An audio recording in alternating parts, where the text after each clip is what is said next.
It's all yours. Yes, go for it.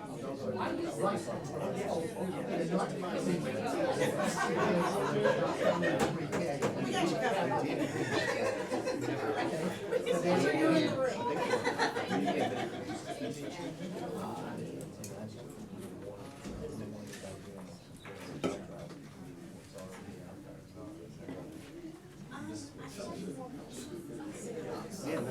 I'm glad I'm not losing my mind.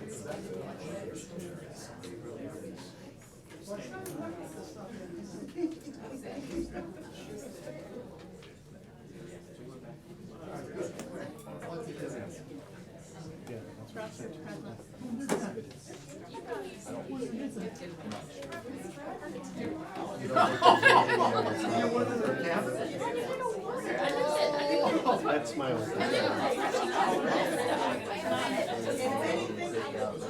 To the cabinet. I wasn't going to personal stuff. I'm like this.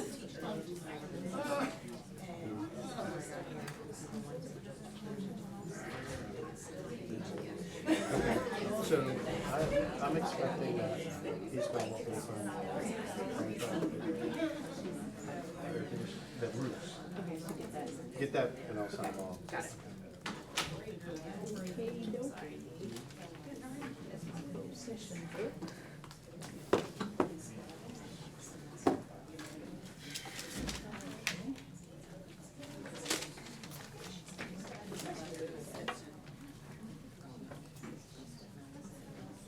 It's all on there for you. I never smelled it, that's what I heard.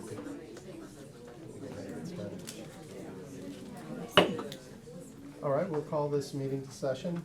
The Orange County Board of Education pledges to its citizens to conduct its business in a courteous and productive manner, showing respect for fellow board members, staff, and citizens. The board asks that its citizens conduct themselves in the same courteous towards both school personnel and each other. As per board policy, Robert's Rules of Order will be used to conduct meetings. A moment of silence will be observed before each meeting. In addition to the moment of silence at each meeting held at a school site, the board will recite the Pledge of Allegiance. The board asks that you check your cell phones and other electronic devices to be certain they are either turned off or on vibrate to avoid interruptions of the meeting. All right, at this moment, we'll take a moment of silence.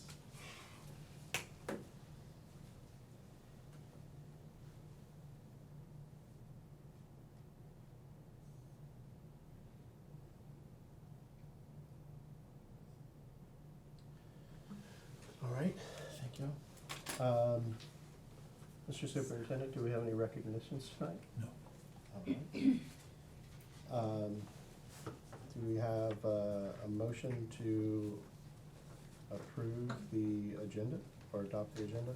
That's for the revised personnel report. I'm You did. sorry. Please. Right. Okay, Mr. Attorney. So moved. Second. All in favor? Aye. Opposed? Motion carries. All right, we do not have any public comment tonight. We'll start with board reports. Hilly, would you like to start us off? Sure. Ms. Stevens and I were able to attend the North Carolina School Board Association's District 3 meeting at Lucas Middle School in Durham last month. Durham Public Schools hosted a lovely evening for us, and we were able to collaborate with neighboring school districts and receive important legislative updates and information about Governor Cooper's Committee for a Sound Basic Education that has been working this year to make recommendations about how to improve outcomes for all students in the state. It's a really important initiative, and I was glad to learn more about that. I attended the September Policy Committee meeting. A few things that we worked on will be coming to the full board this evening, and I'm looking forward to the rescheduled Student Achievement Committee meeting that will be in here tomorrow morning at 9 a.m. Last Wednesday evening, we welcomed Dr. Felder as the incoming superintendent to Orange County Schools. I'd like to thank the staff and the community for coming to the event and invite you to all reach out to her and share your thoughts about OCS. I feel confident that you will be impressed with her as this board is. Last Friday morning, I was able to attend the ribbon cutting ceremony for Pathways Elementary School Accessible Playground. It is such a beautiful example of the community coming together for a common cause and achieving something really fantastic. And finally, since today is Indigenous Peoples Day, I'd like to honor the Okinichi Band of the Sapani Nation, on whose stolen land we educate the students of Orange County schools. I believe it's deeply important to know the history and to honor it of where we are tonight. So that's all I have. Dr. H? Well, I'd like to add that the stolen land is way expanded beyond Orange County. It includes the entire United States of America was stolen. Yes. So we just need to put that part of the Yeah, absolutely. historical record. So anyway, that's a good point. The chair asked me, because nobody else wanted to do it, if I would, well, you're laughing, it's true. I'm So smiling I in volunteered to appreciation. represent us on the Climate Council that was put together by the Orange County Board of Commissioners. And they had their first meeting a week and a half ago. And I gotta tell you, Dr. Henry and I are working because we look pretty good compared to other organizations in this county. I brought up the fact, the Climate Council is set up by the Board of Commissioners to look at the whole issue of global warming and what we can do as citizens of Orange County and any elected body in Orange County, what they can do to help out in fighting the challenges of global warming. And so I pointed out that we went with a little different option in our revised HVAC plan for Orange High School with geothermal. And some people were stunned to hear that. And Dr. Henry is gonna get me the PowerPoint. He's working on that. That was given to the board. So I can send it off to the sustainability analyst that the county has. And also the sustainability analyst that the Chapel Hill Cowborough School System has. He made a point that they looked at geothermal when they were doing their new work on Chapel Hill High, but they felt they couldn't afford it. And I noted that we made the decision, although it cost a little bit more, the payback was pretty good. And there was a long-term benefit to the earth and all of us to go geothermal. And I pointed out when Orange High was built, it started out with coal, went to fuel oil, went to natural gas, and now we're going geothermal. So we've made a significant march forward toward helping the earth. The second, and I also pointed out that the University of North Carolina is still burning coal in its boilers. And if you don't believe me, go to University Station Road where the railroad tracks cross number 10, and you'll see to your left behind Durham Awning Company, about 8 railroad cars full of coal. They hide them out over there. Then they bring them to Carborough and unload the coal, okay? That's been going on for 50 years. So we're ahead of the university when it comes to being proactive. They're saying there may not be much money there, but it's an opportunity to toot your horn. The second thing Dr. Henry is working with me to help make this board look forward-thinking and visionary is the fact that several years ago we had a state grant in excess of $400,000. Brenda will remember this because the rest of you are not on the board at this time. We have a water reclamation project that takes all the stormwater runoff from the athletic fields at Orange High School and CW Stanford. It goes into that retention pond right near the bus parking lot where it's pumped back up to be used to irrigate the fields all over again. It's currently being repaired, but it was an interesting program when we started it about 10 years ago, yes, it's been. And we need to highlight that, and I know you're digging out that report too, because it's in your office, and I know and trust you will find it. On November 23rd, Census 2020, that I'm also representing this board on with the chairs of various other groups. And I'm there, not as the chair, I'm there as a board member. But it's a good group of people. I volunteered to use this office, so I informed our assistant that somebody needs to get me in down here on Saturday morning, November 23rd. I will be here at 9:45, and I need the doors opened at 9:45 for all of our guests from the southern end of the county to come, to join us, okay? And Dr. Felder, you'll be on board at that time. I would welcome you to meet these wonderful people. These are the doers and thinkers and the earth shakers in Chapel Hill Town Government, Carborough Town Government, Orange Water and Sewer Authority, Chapel Hill Carborough Schools, us, of course, Hillsborough Town Board, Orange County Commissioners. They'll fit. Okay. They're about, that particular group, the census 20 is about 12 people. Okay. Yeah, the other one is big, the other one's 45 Okay, people. got it. So we're gonna meet down here on the 23rd.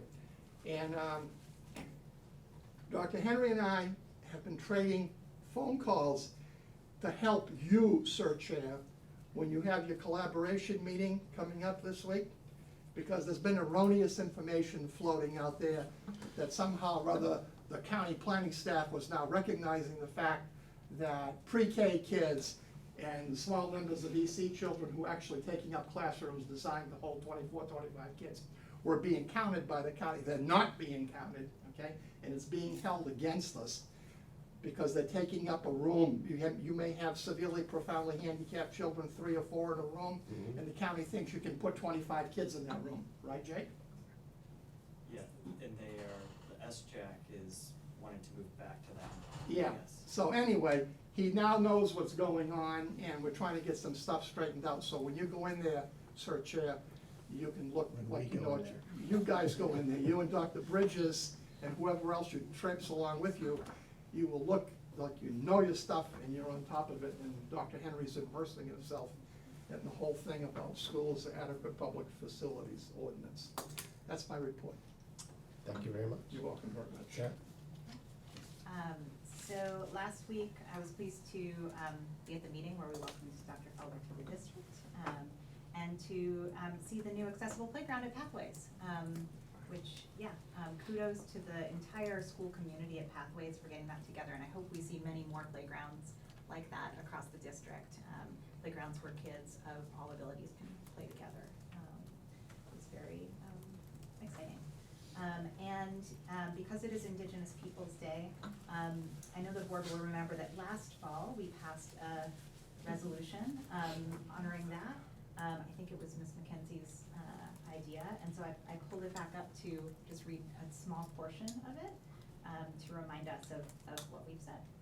Now therefore be it resolved that the Orange County School Board of Education henceforth shall recognize the second Monday in October as Indigenous Peoples' Day to celebrate and honor the history, legacy, heritage, and activism of Indigenous peoples who have existed here since pre-European colonialism. And, skipping forward, be it further resolved that Native American Heritage Month and Indigenous Peoples' Day shall be used to reflect upon the struggles of Indigenous people in this land and elsewhere, to reaffirm a commitment towards reconciliation among all peoples. So, on Indigenous Peoples' Day, I hope that we will each reflect on what we can do to bring that to life in our school district, and ensure that our kids are learning the complete history and the full history, and learning about the Indigenous people who live in Orange County today. Thank you. Matthew? I also had the opportunity to attend the ribbon cutting at New Hope Elementary. It's an impressive park. It's very modern.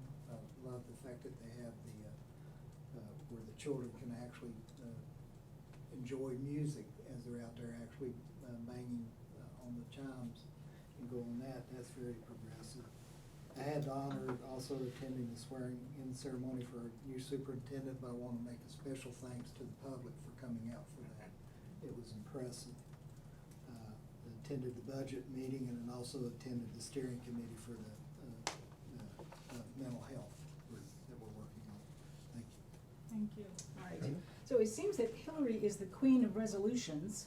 I missed the last meeting because I was stung by a bee, and I missed the reading of the resolution, but I had read it ahead of time, and I want to thank you for asking for that. And then I remembered, yes, you asked for that one as well.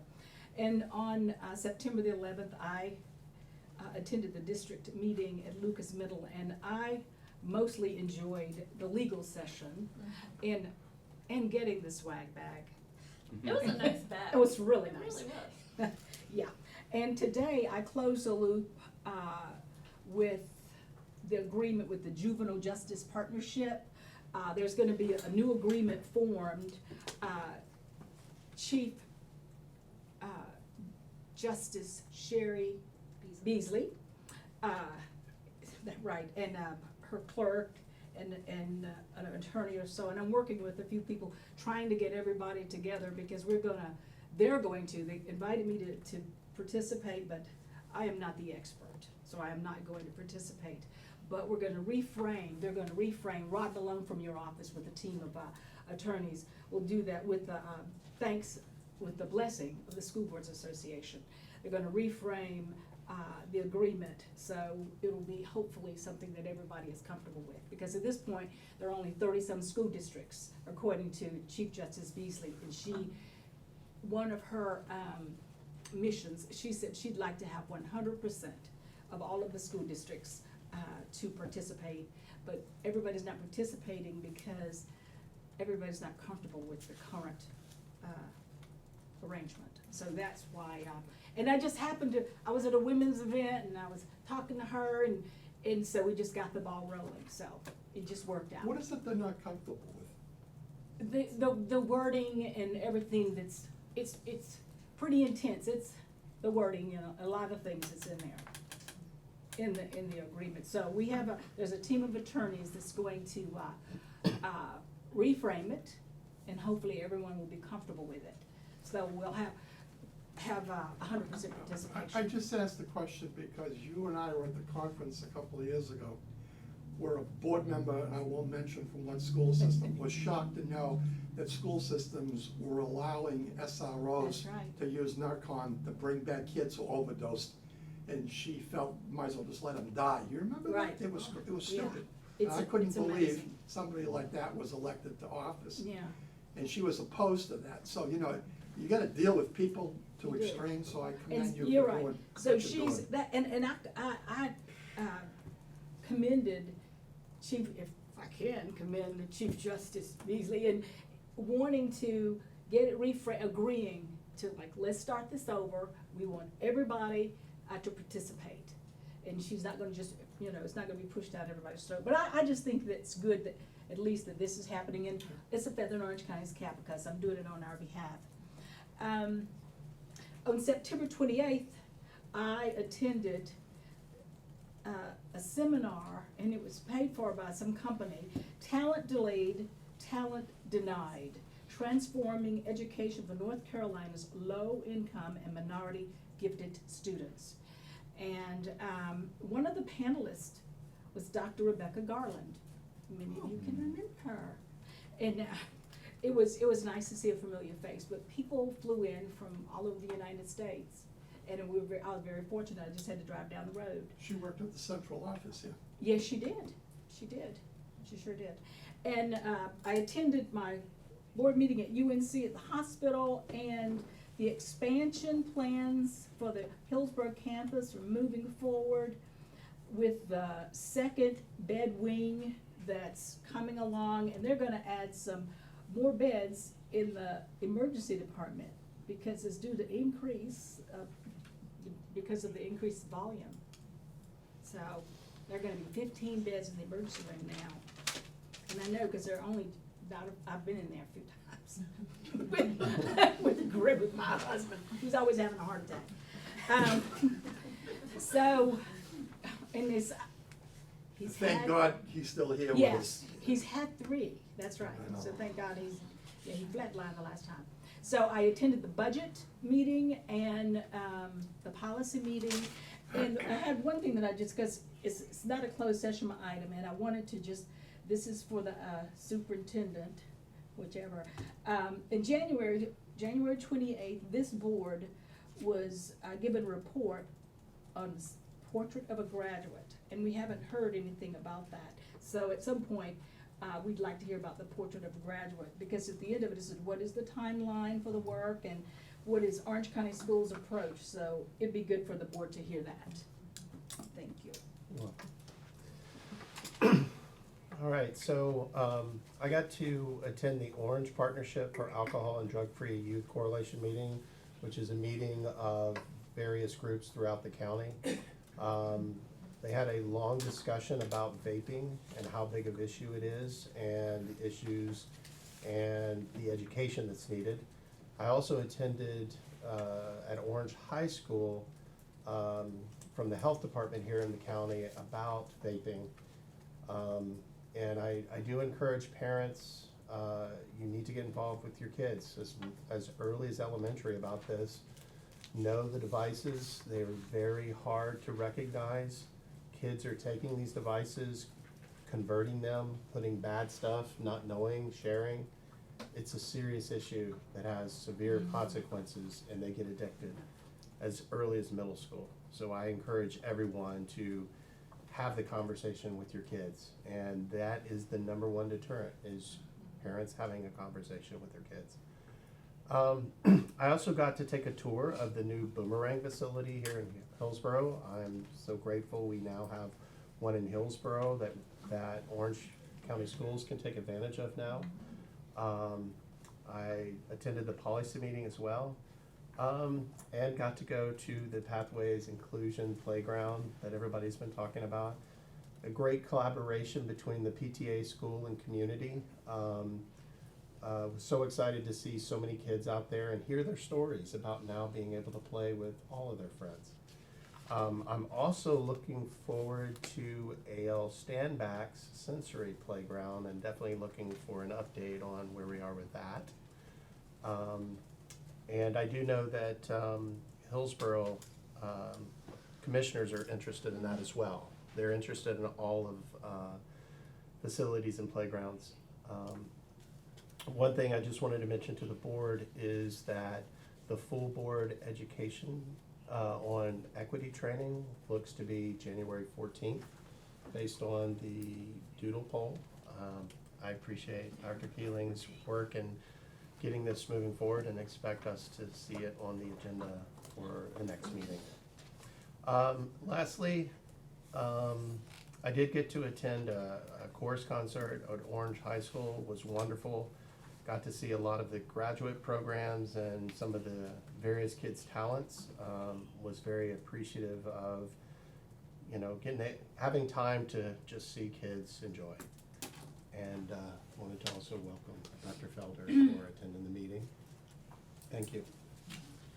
Well, if I may, I forgot one thing. On the census 2020, Chapel Hill Carborough Schools is gonna be doing what we used to do in the past, and I would suggest to you and to Superintendent Bridges and to Superintendent Felder coming on, that the social workers at each school, we've got a social worker at each school, be part of a coordinating committee that needs to be coordinated from somebody down here at the central office, because they're gonna have to help out in making sure that every kid is counted. And there's some serious concerns about the Latino community. Yes. And fear of what the census really means.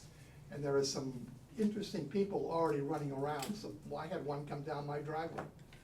And where I live, you don't just come down my driveway, because to get to my driveway, it's a different trip. And this woman came down in a Lexus, and she's from the Census Bureau, and I was stunned. And she started getting information. I didn't think it was supposed to start till 2020, and they've had reports in Chapel Hill that was also going on. But we need to set up some kind of Census 2020 coordinating committee for the school system, where social workers can be brought together to help facilitate getting information out to all of our citizens, and also including in Spanish and English. Absolutely. All right, Mr. Superintendent? Just congratulations to the board on your thorough process in selecting a new superintendent. And got a chance to, I left the room because I didn't see you sitting there. I was going to look for you. Got a chance to talk with Dr. Felder, and most importantly, I'll get to know her and meet her mom and her sister, which is real special for me. So congratulations, and I know you'll do an outstanding job here. All right, thank you. All right, do we have a motion for the consent? So moved. Second? All in favor? Aye. Opposed? Motion carries. All right, with that, Mr. Superintendent, the school improvement plans? Yes, Jason.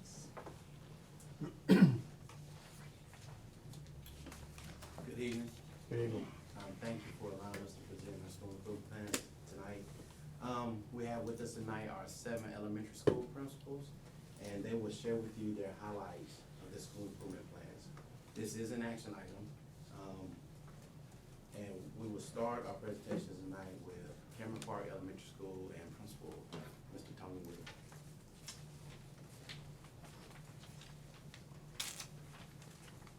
Good evening, everybody. Good evening. Thank you for giving us some time to present. So I wanted to start by saying that we're proud that Cameron Park exceeded expected growth in reading and math combined as measured by EVOS last year. We also met and exceeded growth in all subgroup areas. And while we had high growth, we're not satisfied with meeting expected growth results. We're focused and accelerating towards even better outcomes this year. Year 2 for me, and our school's in year 64, but I'm in year 2. This is about building on our previous work to achieve higher levels of success. I wanted to just note up front that it's because of our teachers and our professional learning communities for our success. They're at the heart of our work, and we have a culture where we believe that if we're excited about learning as adults, that it's contagious for our students. So I just wanted to highlight a few things from different action steps that we're working to build our capacity and increase student achievement. As part of our multi-tiered structure of support and looking at our enrollment trends, we've shown an increase in linguistic and cultural diversity in our student population. So we are investing time and resources this year and in years to come to equip and empower our staff to better support English learners and emergent bilingual students.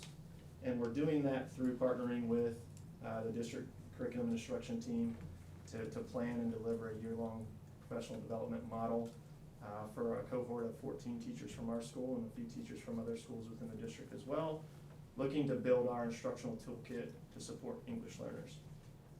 We're also excited about working closely with our PTGO and our bilingual staff members to increase parent and community engagement within our school through our PTGO events, and this month celebrating the October Hispanic Heritage Night we're having October 26th at Cameron Park. Celebrate the ethnic backgrounds and cultures of our Latinx students and families. You're all invited. We have high expectations for all of our students, and we want to provide every single student with access to challenging work. As such, we're implementing strategies to increase access to challenging tasks for all students. One thing that we've done this year, we've already trained our 2nd grade through 5th grade teachers on a curriculum to extend Bridges curriculum entitled Concept Quests. It's something that all students have access to within the regular classroom. It's content-rich resources for enrichment that extend students' thinking and support students in making important mathematical connections and helps them deepen their understanding of essential unit concepts. And the key thing here is it's accessible and open for all students to access. Our AIG teachers also expanding a program that we started last year called a Leadership Academy, and we're using this program to promote leadership and citizenship skills for all students, regardless of gifted identification. Another way we're looking to build our collective capacity is through our PD plan. One thing that I'm particularly excited about is our Lead and Learn PD model.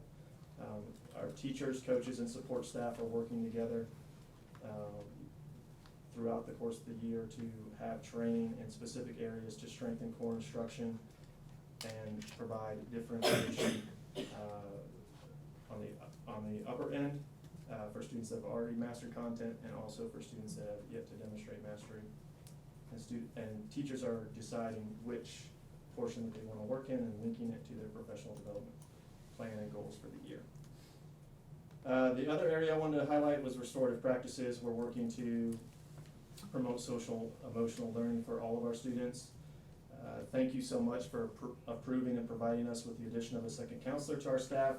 It's been a tremendous addition for our student support team. We're already able to provide increased behavioral supports and interventions for students to be successful in classrooms and better support the social and emotional health of our student population. Thank you so much for that. We have trained all staff members to implement restorative circles. Circles are taking place weekly in all classes Teachers are leading community circles, academic circles, and topic circles. We've provided them with a teacher's manual on how to get started, and these conversations are taking place all the time. Our students love restorative circles. In addition to that, we also have a set of advanced training taking place to really build up a set of support and coaching support within our building so teachers can work together to closely handle difficult situations. In summary, we have high expectations. We're working to build our capacity in a number of areas, and we're hoping to keep our bus running down the road. Thank you. Any questions from any board members? Yes. And this isn't directed just to you as Cameron Park principal, because I think it's applicable to all the elementary schools that I reviewed. And maybe it needs to be addressed to Ms. Woodson in CNI. And I'm just curious, the review dates in a lot of these plans are June 2020.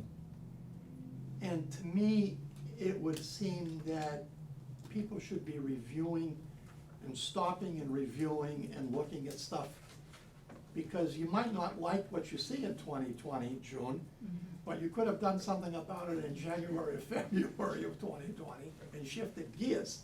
So how stiff is that? Is that flexible? Can you guys, tell me how you handle that? Yeah, absolutely. We meet monthly as a school improvement team to review and go over how action items are working. I think just how the layout on that framework is, you kind of put the end review date, but you're constantly reviewing and adjusting along the way, because you don't want to just satisfy us and say, we've started this plan, we're going to see it through, when you're not having success with it. So I think you're always looking to adjust along the way.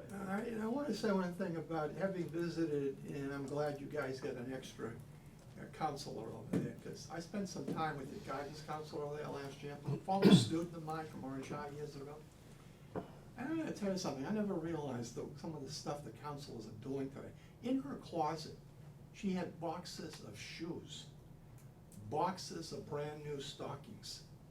And kids, 3 or 4 kids came in while I was there for a few hours. And she outfitted kids with shoes. They had shoes with holes in the soles. They didn't have socks. And this is from what most would perceive as affluent Cameron Park Elementary School. You're not a Title I school, but your counselors were handing out shoes and socks.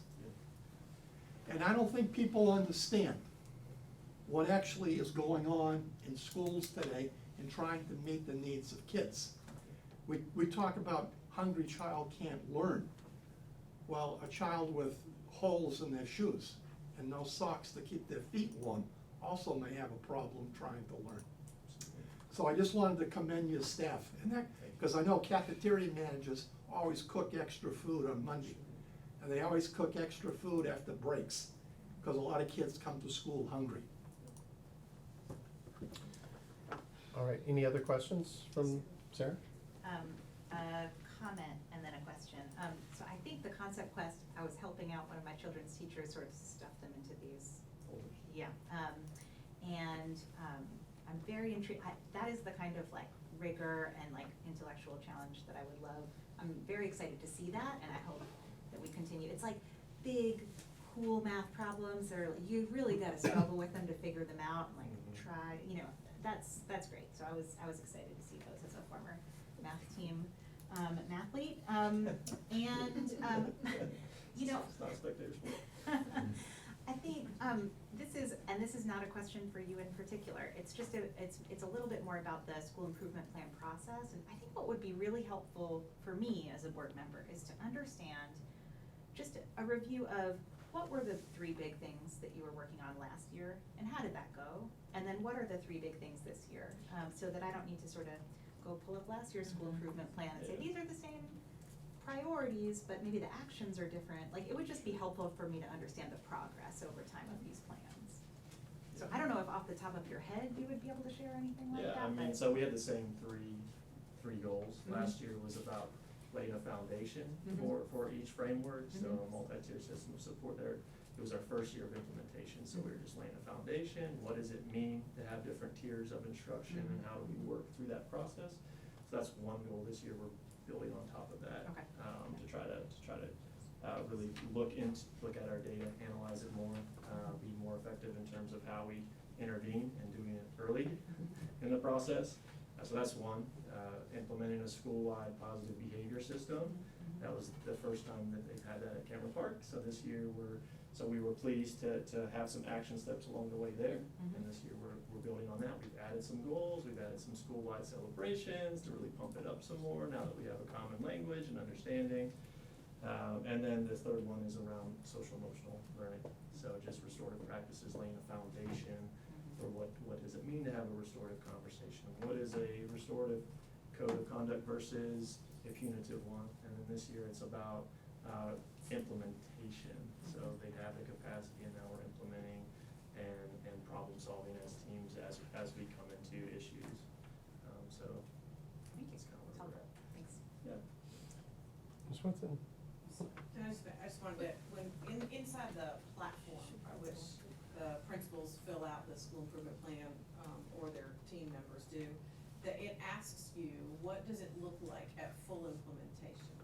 And when do you see that? So that's why you see the June 2020, is that when they see it's completely completed, that's where they wanna review and look at that. That doesn't mean that they don't have action steps along the way, and actually, it will prompt them to do that on a monthly basis when their team members, because they have agendas that are already set up, so that they do have to get in there really twice a month. They go in and adapt that as far as they go. But it does ask, what does it look like when we're finished for this current school year? That's what they're looking to see. Any other questions from anybody? I do have one. I don't mean to put you on the spot, but could you talk a little bit about the Centervention ZooU and what y'all used before, and how do you see this Yeah, so changing? Centervention is it's a social emotional online platform that's more used with exceptional within this exceptional children's program. It's a district license, so there's a certain number of students that have access to it, and we use it primarily as an intervention for students that could benefit from an online platform of some characters. It's game based, so there's some characters on there that are like different animals that go through different situations, and you through participating in that program, students just learn different situations that they could be navigating throughout the course of their day in a fun way, and then by participating in that and then coming back with your EC teacher, able to discuss and debrief things there. So it's not something that every student has access to. Right. What did y'all use before? Was it just intervention with the teacher before? Sure. I Okay. mean, this is something that I think they started last year, so Okay. I don't know exactly what they were using. It's just another tool. It's not the only tool, but it's just something that we use for students that could use that additional boost. All right, thank you. You're gonna do one motion at the end for all of them tonight, to save some time. Same time. Yeah.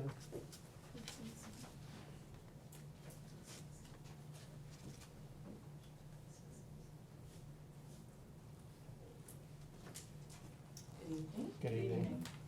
I am ready to present a summary of the Central Elementary School Improvement Plan for the 2019-2020 school year. I'm gonna start with a review of our subgroup data from last year. As a school, we exceeded growth overall in both reading and math. Every subgroup met or exceeded growth when reading and math. Economically disadvantaged and white students exceeded growth in math, and our Hispanic, our white students, and our students with disabilities exceeded growth in reading. Again, everyone else met.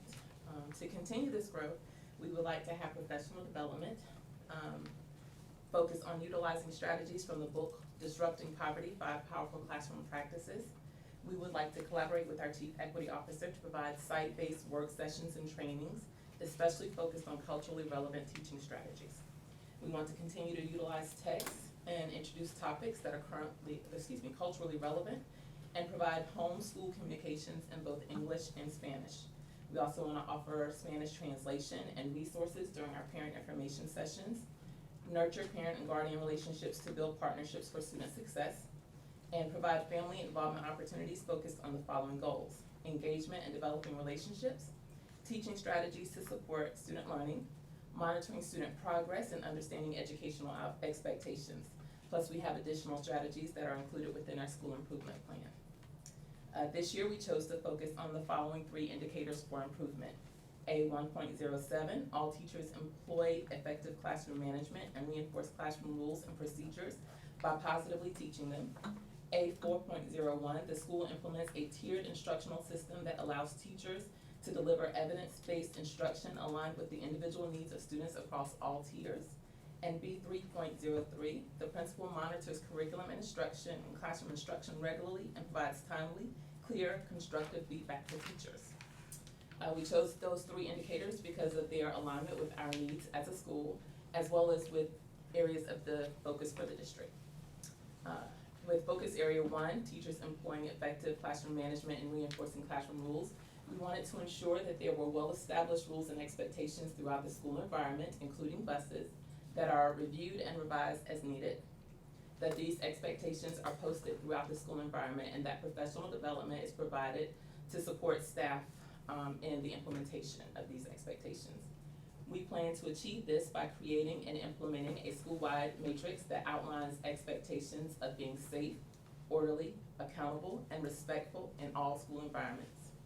Collecting and monitoring data on incidents and infractions to identify areas of support for both students and staff, and using the data to review and reteach expectations and or revise the matrix if necessary. For focus area number 2, implementing a tiered instructional system, we wanted to see solid core instruction that is engaging and differentiated based on student needs, an integrated MTSS process targeting the whole child, and improvements in academic performance and social emotional wellness, and a decrease in behavior referrals. To achieve this, we restructured the master school schedule to include common intervention times for K through 2 and 3 through 5 respectively, 4 times weekly. We will utilize universal screener data to develop intervention groups and inform tiered instructional planning. We will monitor data and utilize PLCs and grade level teams along with the MTSS team to conduct MTSS student reviews. And we will continue to utilize the MTSS and school improvement teams to guide decision making and school growth. For our final focus area 3, the principal monitors curriculum and classroom instruction. We wanted to make sure that all NESIS observations are completed within the state recommended calendar. Walkthrough observations are being done to provide teachers with immediate feedback, that the administration is actively participating in PLCs, and that the instructional support team meetings are used to discuss walkthrough observations. To achieve this, we set the observation calendar at the beginning of the year and shared it with teachers so that everyone knows when they should expect to be observed. We will utilize classroom observations, both formal NESIS observations and informal classroom walkthrough visits to monitor instructional practices and provide immediate feedback. We will also utilize weekly instructional support team meetings to debrief and discuss observation data and analyze data from classroom observations to identify trends in instructional practices, areas of strength, and areas for support. And there are action steps to meet the goals of each of these indicators that have been outlined in our school improvement plan that is before you. Great. No, go ahead. I think it's great that one of the ones you've identified is walkthroughs and feedback, and I think that coaching process can be such an important way for teachers to continue to develop. And I'm curious, is that like sort of a newer practice in the school, or like what's sort of been the history or like of sort of coaching conversations? So we started using a classroom walkthrough tool last year. That was created using a Google form, but it provides, as soon as we hit submit, it immediately sends that feedback to the teachers so that they can see what we saw and what our comments and questions and concerns were. And then as needed, we have had those conversations with teachers as follow through. So we tweaked it a little bit for this year, but we're continuing to implement that. Okay. So what I wanted to say was, one of our former board members, Tom Carr, was a school counselor for his entire career here in Orange County Schools. And I had borrowed several books from him because I didn't read my stuff was history, and he had situational stuff. and did some extensive reading in generational and situational poverty. So I'm really pleased to see that you guys are looking at disrupting poverty. And I'm gonna ask this of the board to consider, and I don't know who did this, but I thought, and I still think it was a terrible decision. There used to be, and you'll remember this, Brenda, a little library down here on one of these walls of various books that were currently being used in our schools. And I think it'd be really important, with the emphasis on poverty that many of the schools are now focusing in on, that I as a board member could come down here and check out a book. I would like to see a copy of this, Disrupting Poverty, okay? Because I think this is critically important. This is a situation that has been overlooked for many, many years. And if you go back and look at some of this stuff, we were doing some of these classroom practices years ago because it appeared to be common sense in order to reach out and know who your client group was, your kids. But somehow or other, it all got lost in the texting hysteria. We're gonna test this and test that. And people jumped into the curriculum and they didn't really find out who the kids were, where they came from. Likes, dislikes, et cetera, et cetera. So if you wouldn't mind sending a copy down here, and certainly we can all agree to reserve one shelf over there, or maybe add a shelf on the wall that maintenance could put in, Dr. Henry, okay? So board members, you know, some of us are going to Asheville for the law conference. You go there, not because you're gonna see the leaves, you're going there because to understand what's going on in school law, okay? That's critically important. So we should be in a constant state of being educated ourselves. Absolutely. So if you can help facilitate that, you'll be breaking ground. Yeah. Great. Thank you. Matthew? Just a little more detail. Common intervention groups, describe how that works. So it's a common time, so for our K2 group, it's from 8 to 8:45. For our 3-5 group, it's from 12:15 to 1:15. So there's a common time for those students so that if we need to do some cross-grade level grouping, in order to meet common needs that students have, we can do that. And we're utilizing staff from everywhere. So we're using our instructional assistants, we're using our specials area teachers, we're using all of our support staff from our reading teachers and coaches to everyone. But it doesn't necessarily include all the students, or? Yes. It's all, it's Every for student is in a that's group. In a group. Every okay. student is in a group. Some students are in targeted intervention groups for foundational skills. Other students are in enrichment groups, but every student is in a group focusing on academics. Any other questions? No, great delivery.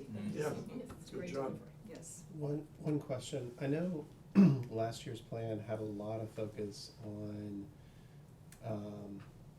parent engagement, or, you know, whoever family member or, you know, friend is being primary care for the child.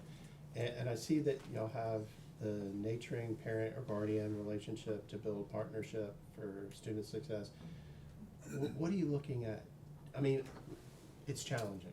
It's very challenging. So I'm curious, what approach are y'all looking at to help do that, or to be engaging when they don't have time, they don't have the ability to come into school. So I'm just curious, what are y'all's thoughts on how to do that? So some of the general expectations are the parent outreach from teachers, so that there's that connection on a positive one, Yes.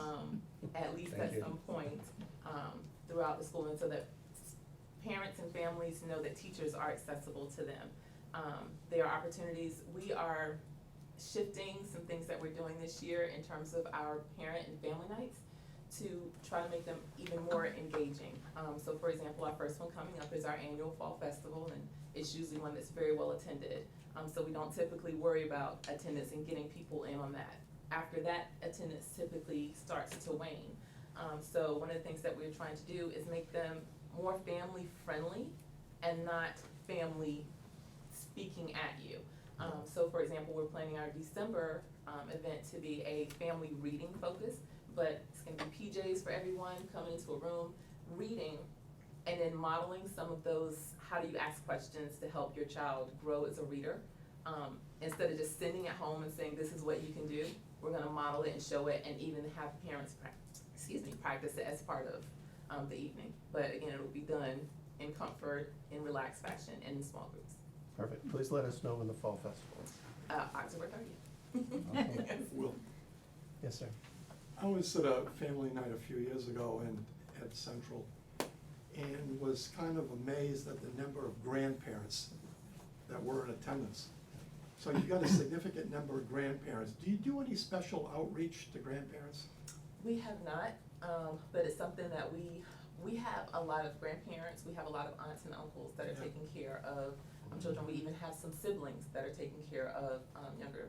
So we try to be very mindful when we contact and when we communicate that we don't just say parents, we say parents and guardians, so we say families, so that everyone feels included. In terms of special outreach to grandparents, that's something we could probably do, especially during the daylight hours when it might be a little bit easier. Thanks a lot. Yeah. Makes you feel good, right, Brenda? You will move around during the day better, Yeah. like vampires. I guess it was maybe a month ago, I was at the Grandparents' Day at Hillsborough Elementary School. We have 2 grandsons. And there were more grandparents there in that one room. Every kid was covered. And if there was one child, there was no one there, and other grandparents covered for that kid. But it's pretty amazing, there are a significant number of grandparents involved at all of our schools. Yes, yes. And somehow or other, I think, now that I'm a grandparent, have been one for several years, we need to figure out some way of acknowledging those folks and holding them up for a thank you.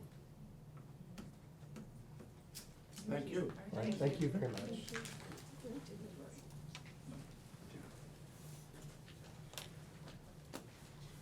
So, good evening. Good evening. Board Chair, Superintendent, Interim Superintendent, Board Chair, board members. Thank you for the chance to talk to you a little bit about some highlights from FMG's Global's School Improvement Plan.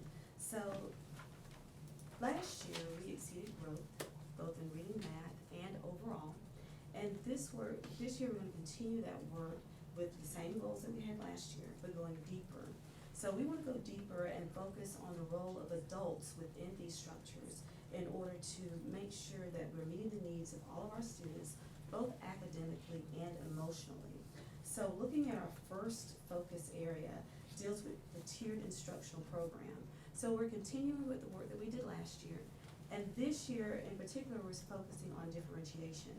So we're looking at how do we support teachers in being intentional about their planning around how they are teaching students on both ends of the spectrum, whether they're gifted, whether they're average, and also those students who need extra or additional academic support. We're also looking at, and we are implementing, a school-wide intervention time. And during that time, we expect all of our students to benefit from either enrichment or whatever kinds of supports they might need. In particular, we're focusing on also lifting the level of language for our students. We have noticed, so let me back up just a little bit with the differentiation. As a result of walkthroughs that we had last year, we noticed that we really needed to up our game regarding differentiation for our students. And so we've started with how are we giving the adults in the building the tools in order to do that so that we can greatly impact our students. Also with academic language. Thinking about the discourse that we heard last year, we know that we need to improve upon the level of language for our students. And so we are preparing, we are implementing professional development for our teachers so that they know these are the things that we can do, whether I'm a specialist or a regular classroom teacher, about how I engage students in discourse. So those are some of the highlights for that particular area. We'll continue to monitor data, continue to monitor student progress, and being able to intervene early as a result of the MTSS work that we're doing as well. A particular focus on problem solving that's effective and growing our college career ready students. As we drill down into our data, we look at what are the areas we really need to improve upon, and we know that we need to move these students and perform and help them to perform better and be able to access at a different level. So our second area of focus deals with students and their emotional needs. So the first part of that deals with teachers being attentive to students' social emotional needs. We realize that we need to make sure that they're aware and they recognize students' their social emotional needs, and also trauma. So we've been dealing with how are we equipping our teachers to recognize when a student is coming from a place of trauma and ensuring that we're not adding to the trauma when they're in our classrooms. And how are we addressing that positively? How are we helping them to build strategies and different systems so that they can navigate their school day in spite of the different things they may be experiencing elsewhere. So looking at our PBIS framework, making sure that that's being done with fidelity, and making sure that we're all on the same page about what we're communicating to students and to families about our expectations, but also giving them the tools and supports they need to be successful with that. We're also making sure that the restorative structures that we put in place, starting from beginning to end. So yes, we're doing the circles. We've made sure that teachers are trained in that we're supporting them in navigating that structure, but we're also monitoring how are our students responding to that and how are we helping them once they share things that they share during that process. Our guidance counselor this year is going around to each and every classroom to help facilitate that process. We're planning on doing additional professional development around different kinds of circles and how best to lead those circles for their students to make sure that we're supporting them in their emotional states so that they can access and have successful days. We're also looking at how we're supporting the families with resources to support trauma and their emotional needs. So we're looking at what are the things that we are giving our parents, what are the things that we're giving our families in order to give them tools to be successful and to kind of replicate some of the things that we're also doing with students when they're in our building, in our classrooms. So continuing to focus on the SEL piece with the weekly guidance lessons and making sure that we are designing and implementing appropriate interventions for students so that we're supporting them and helping them to be successful. And then our last one deals with classroom discipline, and it deals with effective classroom management, and it kind of dovetails right into those restorative practices to make sure that our teachers are consistent about expectations, clearly communicating those expectations, and making sure that we're adjusting things in order to meet the needs of our students. We talk about making sure that we have that safe environment. We'll be doing walkthroughs and giving feedback about the impact that this is having upon students, but also taking the time as part of that restorative practice that if a child has demonstrated some kind of need in whatever way, how are we making sure when they come back to that classroom after referral that they feel still a part of that classroom community and even a part of our school? So making sure that we're doing the things to support them with that. So one of the big pieces is making sure that we're incorporating those practices with fidelity and that we're giving feedback that is intentional and purposeful and looking for the follow-through. So there's a lot of information, a lot of different things happening. We started last year, we're continuing with that, but now we're going deeper and we're giving feedback to teachers, trying to bring our families along in that process as well, but also trying to wrap around our students to make sure that both academically and social emotionally, that they're moving forward and having success. As a result of the growth that we experienced last year with our students exceeding growth, we're still not satisfied with the level of proficiency that we see with our students. We're not satisfied with the number of students who are performing at that college and career ready status. And so we're looking at how are we going to go more deeply into the work that we're doing in order to best support our students on all levels and being consistent about that and transparent. I'll start with these ones. What's SEL? Social emotional learning. That was the easy one. Also, I'm gonna give you a real quick thank you. You're using the term college and career ready, which means that you're raising or have decided that you're gonna have more rigorous challenges out there for the students. Thank you. Dojo monitoring, I saw that. Just throwing this out for a thought, that, and you may already be doing it, but it might be an opportunity to identify when you're reviewing that data, because you said you're gonna be reviewing it for, it might be an opportunity to review and see if we have missed a child's needs. Positive or negative feedback. Definitely. So I look for trends and patterns with that, right? And I also look for transparency getting dojos, or why you haven't earned, Oop, it's or back. you are earning, things of that nature. So, and having that conversation with teachers about, have we clearly communicated the expectation that we're looking for? And is this appropriate, even with what this child might be experiencing, have we taken that into consideration as we're dealing with this child and interacting with that child? Thank you. Thank you. Sarah?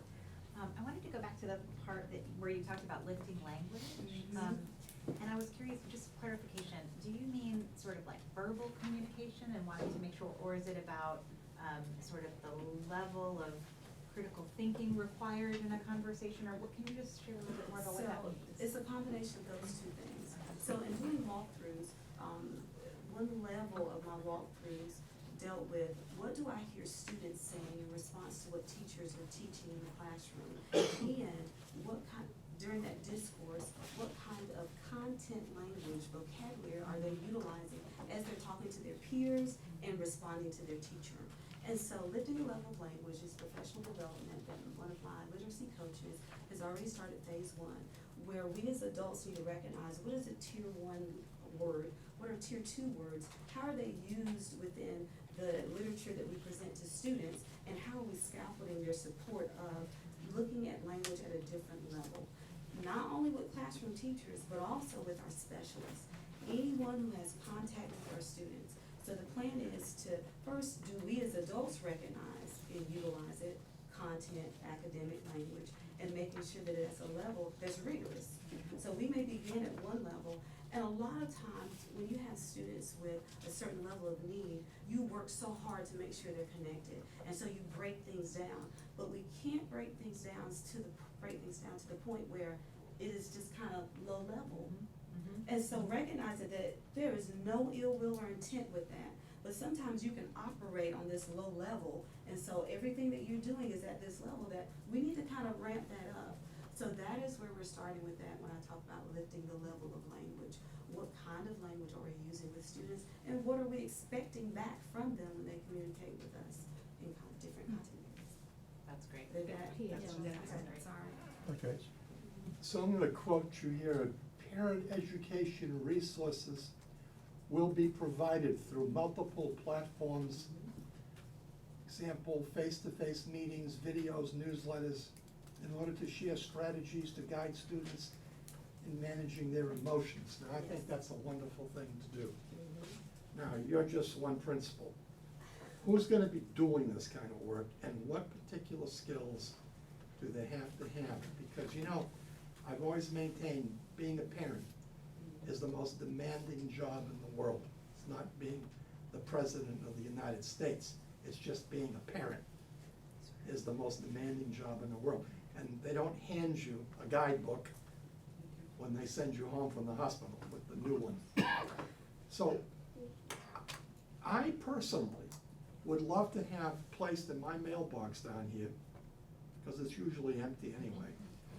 Right now, I'm in Chair Atherton has mentioned this a couple of meetings ago. We're getting some interesting stuff coming out of CTE, okay? And we're getting some interesting stuff coming out of the Exceptional Children's Program.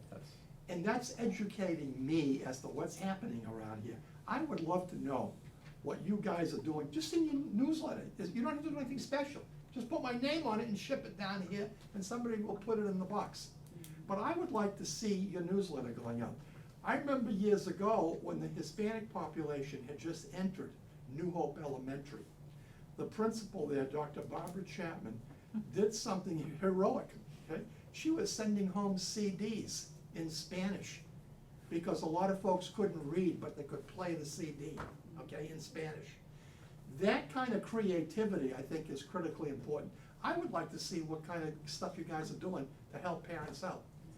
Because a lot of parents, I hate to say this, can't understand emotional issues their children are facing, okay?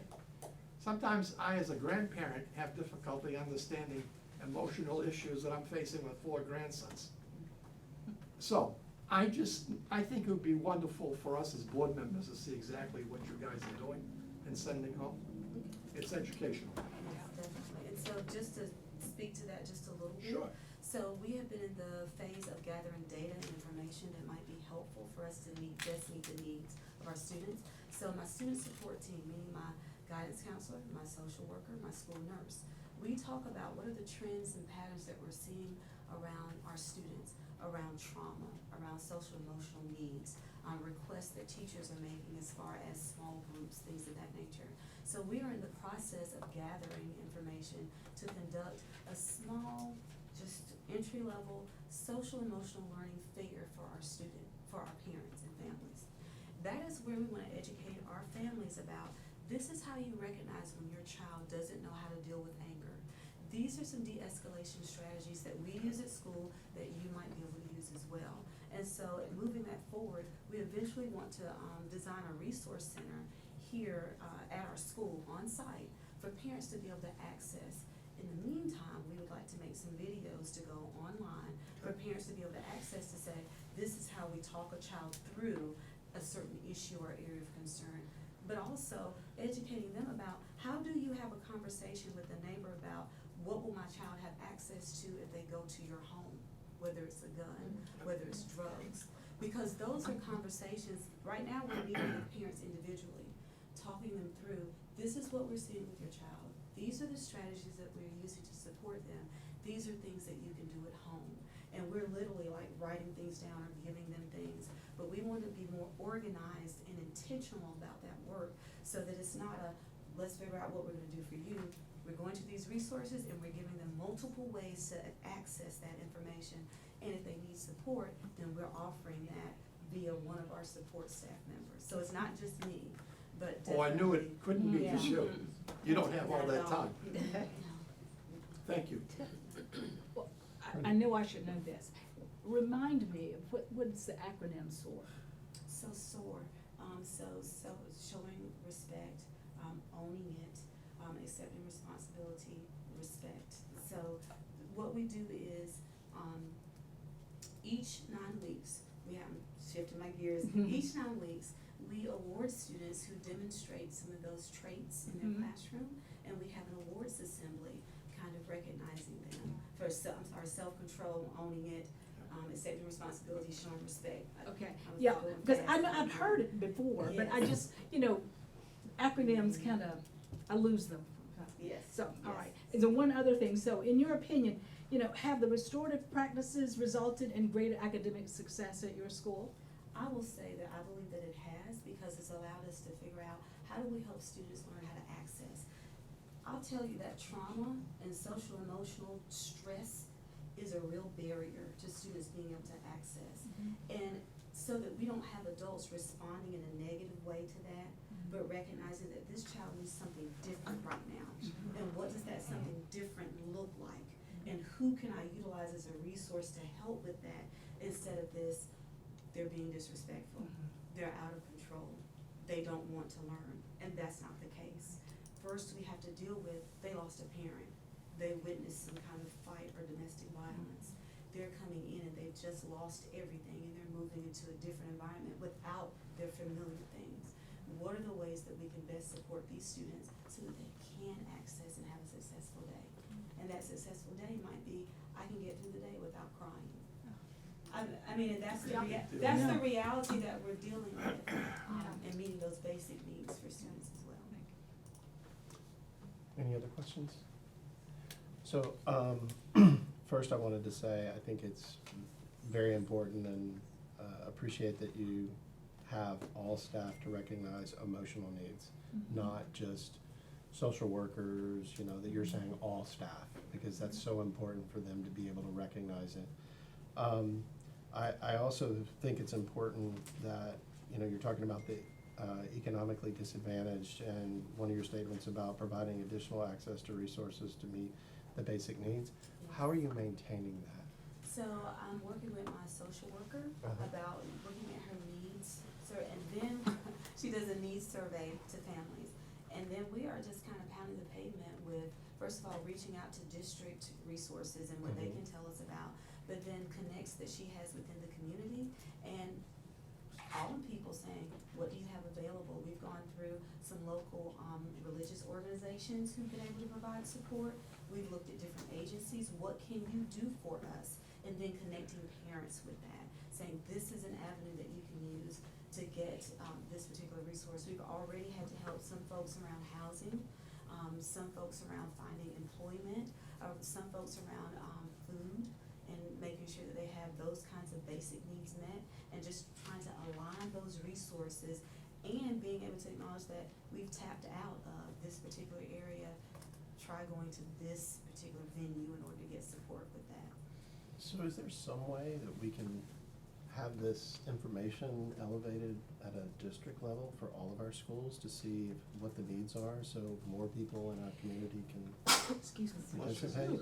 I mean, I've heard and seen many of these activities at our schools, and it seems like it's a single fight, and I would love to have more visibility of all the schools, so if there is a school that has some resources, you know, you can share them. And that way, if somebody needs shoes, a specific size or whatever, they could share. I would love to see if we could put something together to be able to have that visibility. The last question I had was, or comment was, on the videos to parents, one is that I do know that we have some families that don't have internet access.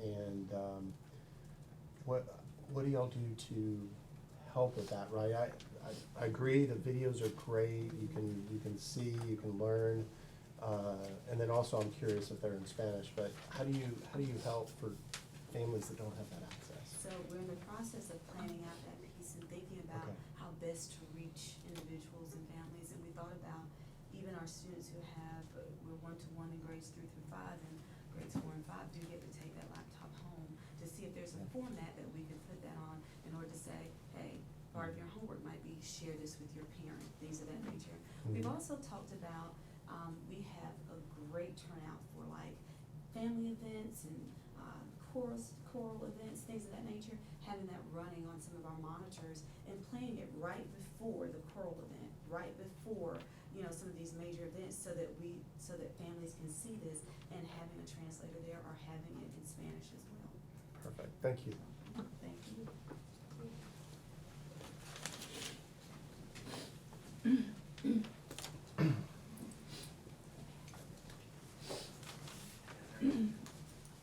Christopher Mark, representing Grady Brown Elementary, also known as the #1 school in America.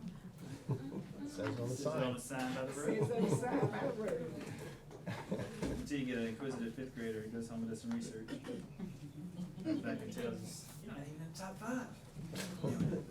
So, I'm here to represent Grady Brown, like I said, in terms of, the school improvement plan, that was kind of created by our school, improvement team and voted on by our staff. It's gonna represent us moving forward throughout the year.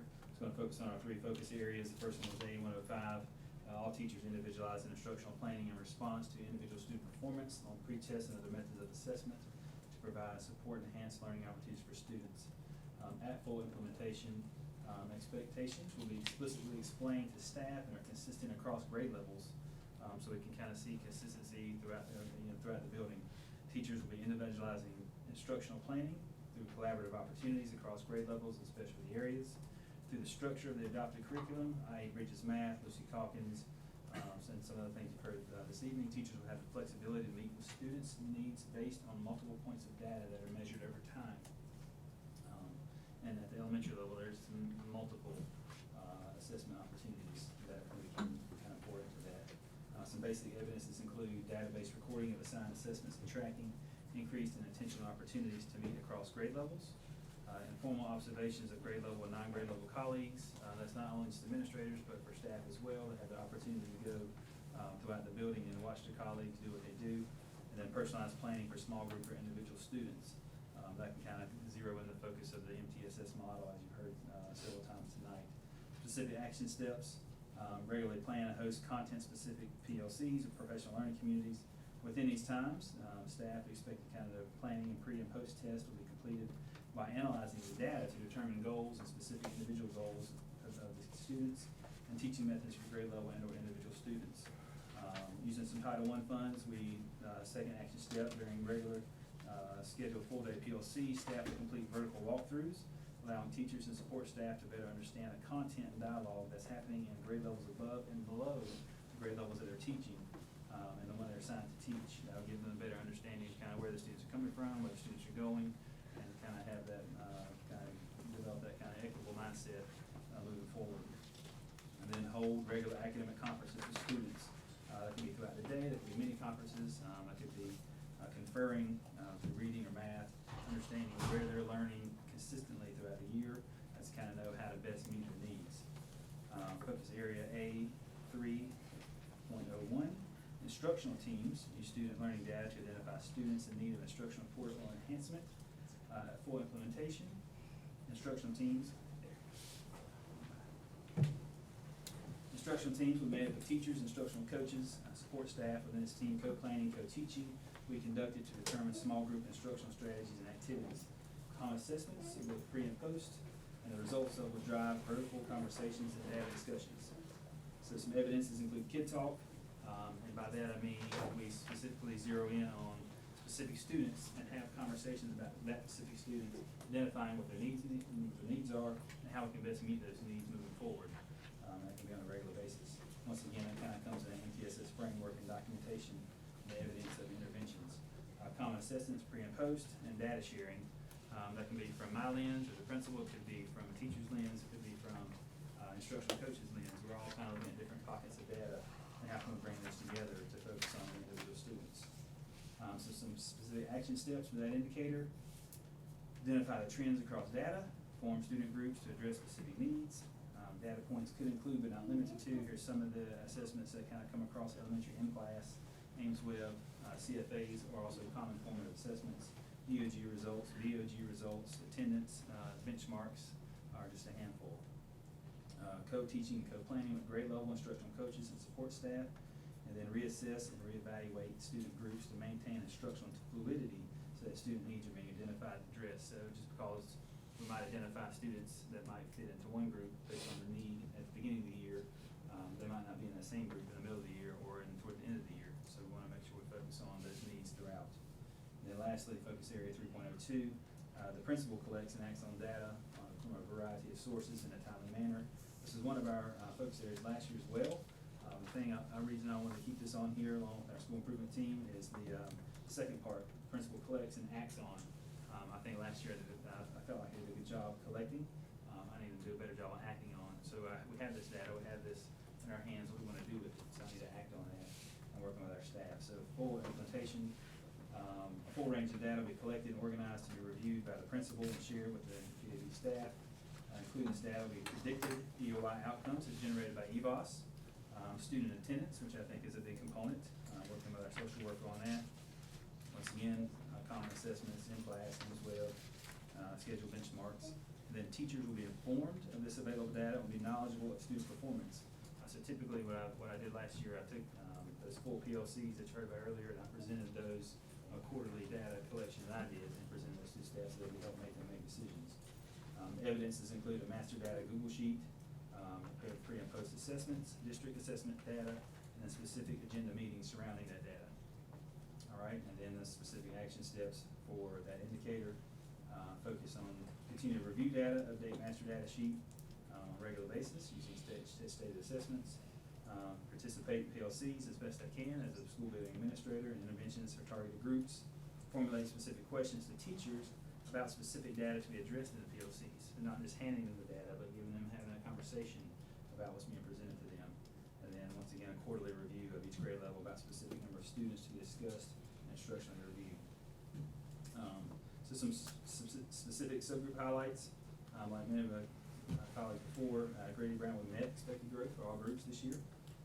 Specifically our black students were highlights because they were the only subgroup to exceed expected growth in both reading and math. Then increase in third grade reading, fifth grade math, reading, and science. Some areas of improvement and some different strategies. Overall, there was a dip in our overall math scores.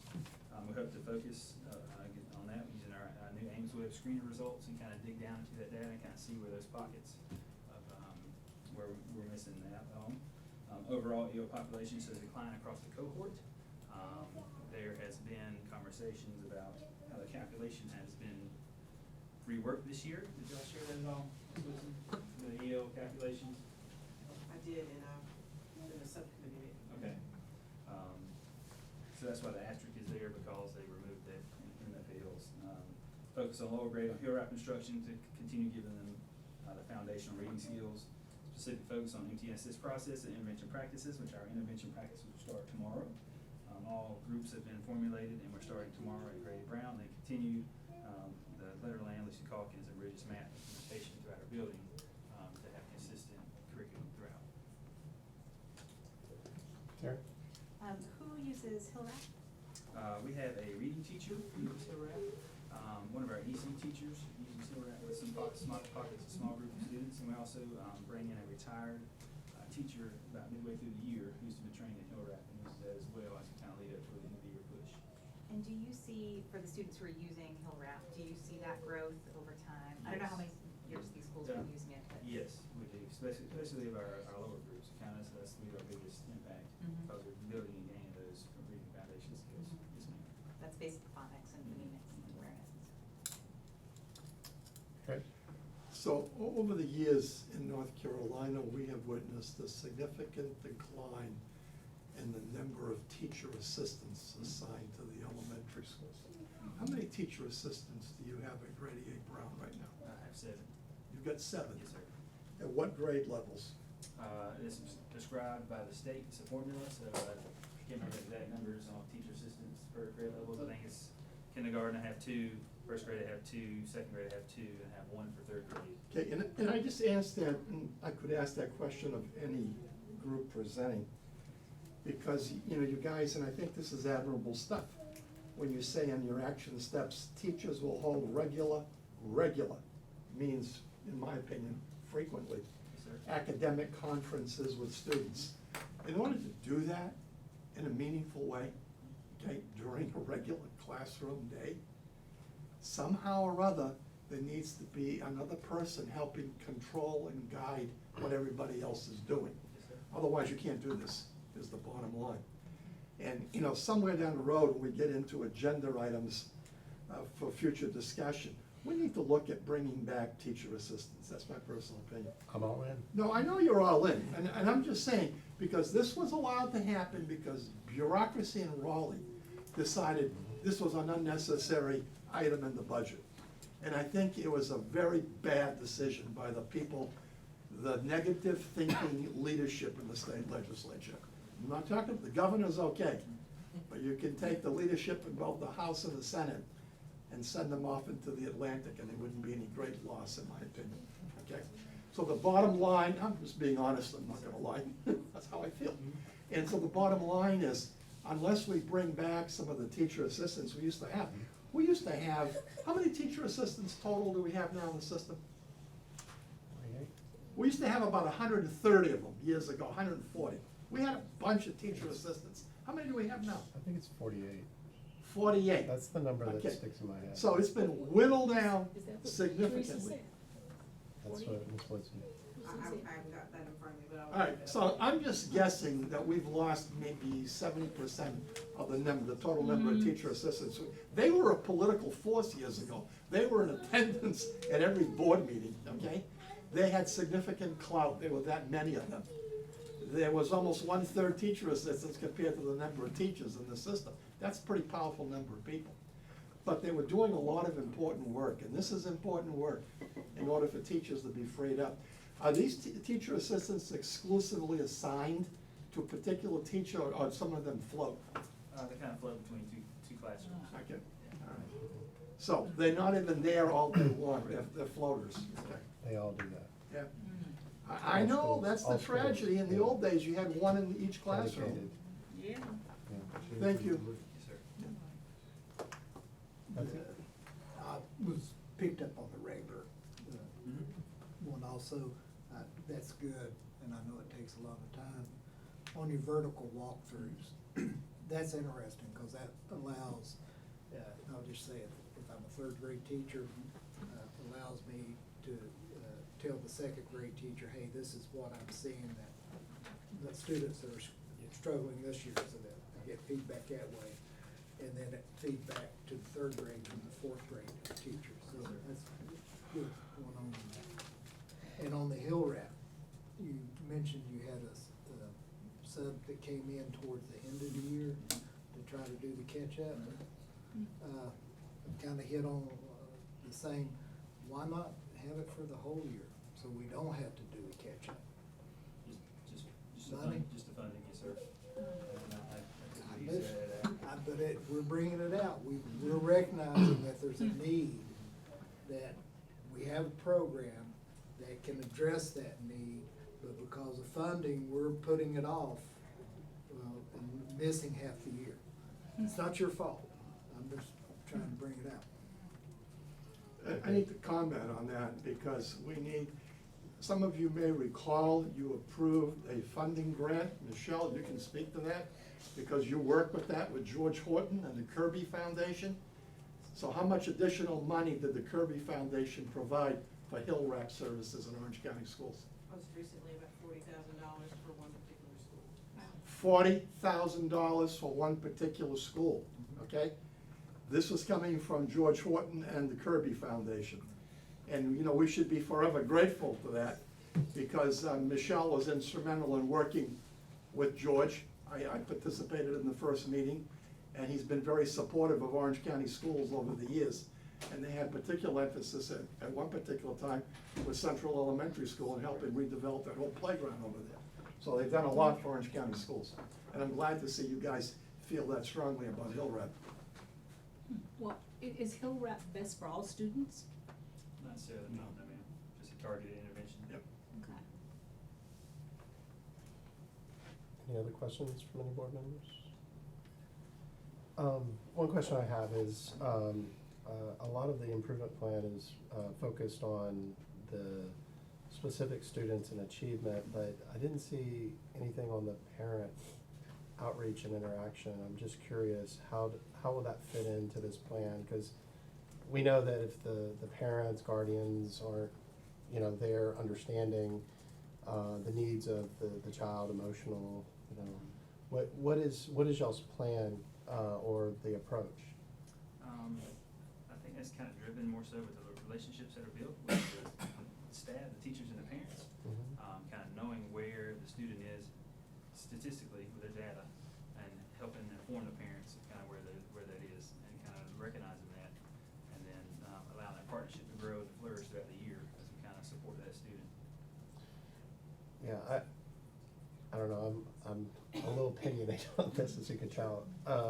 It just seems like, you know, there are gonna be parents that can't meet with teachers, and it's challenging, and I think, you know, the school has to have an approach of how they're gonna help with that. You know, how do you, you know, help those parents or guardians to help the child by whatever means. So I worry that it's not a focus item because we know that's a challenge in all the schools and it's not unique.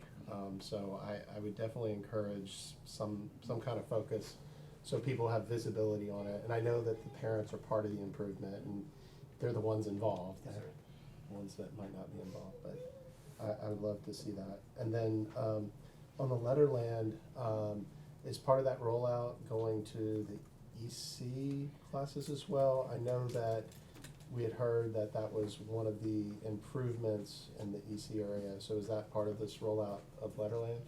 Yes, so all special education classes or teachers are also trained in Letterland, where they all have individual kits. We call, they're like an additional layer, so that a student who gets it in a regular traditional kindergarten classroom, for example, if they need special education services, they can get additional support in the special education classroom with it as well. All right, well, thank you. So thank you. All right.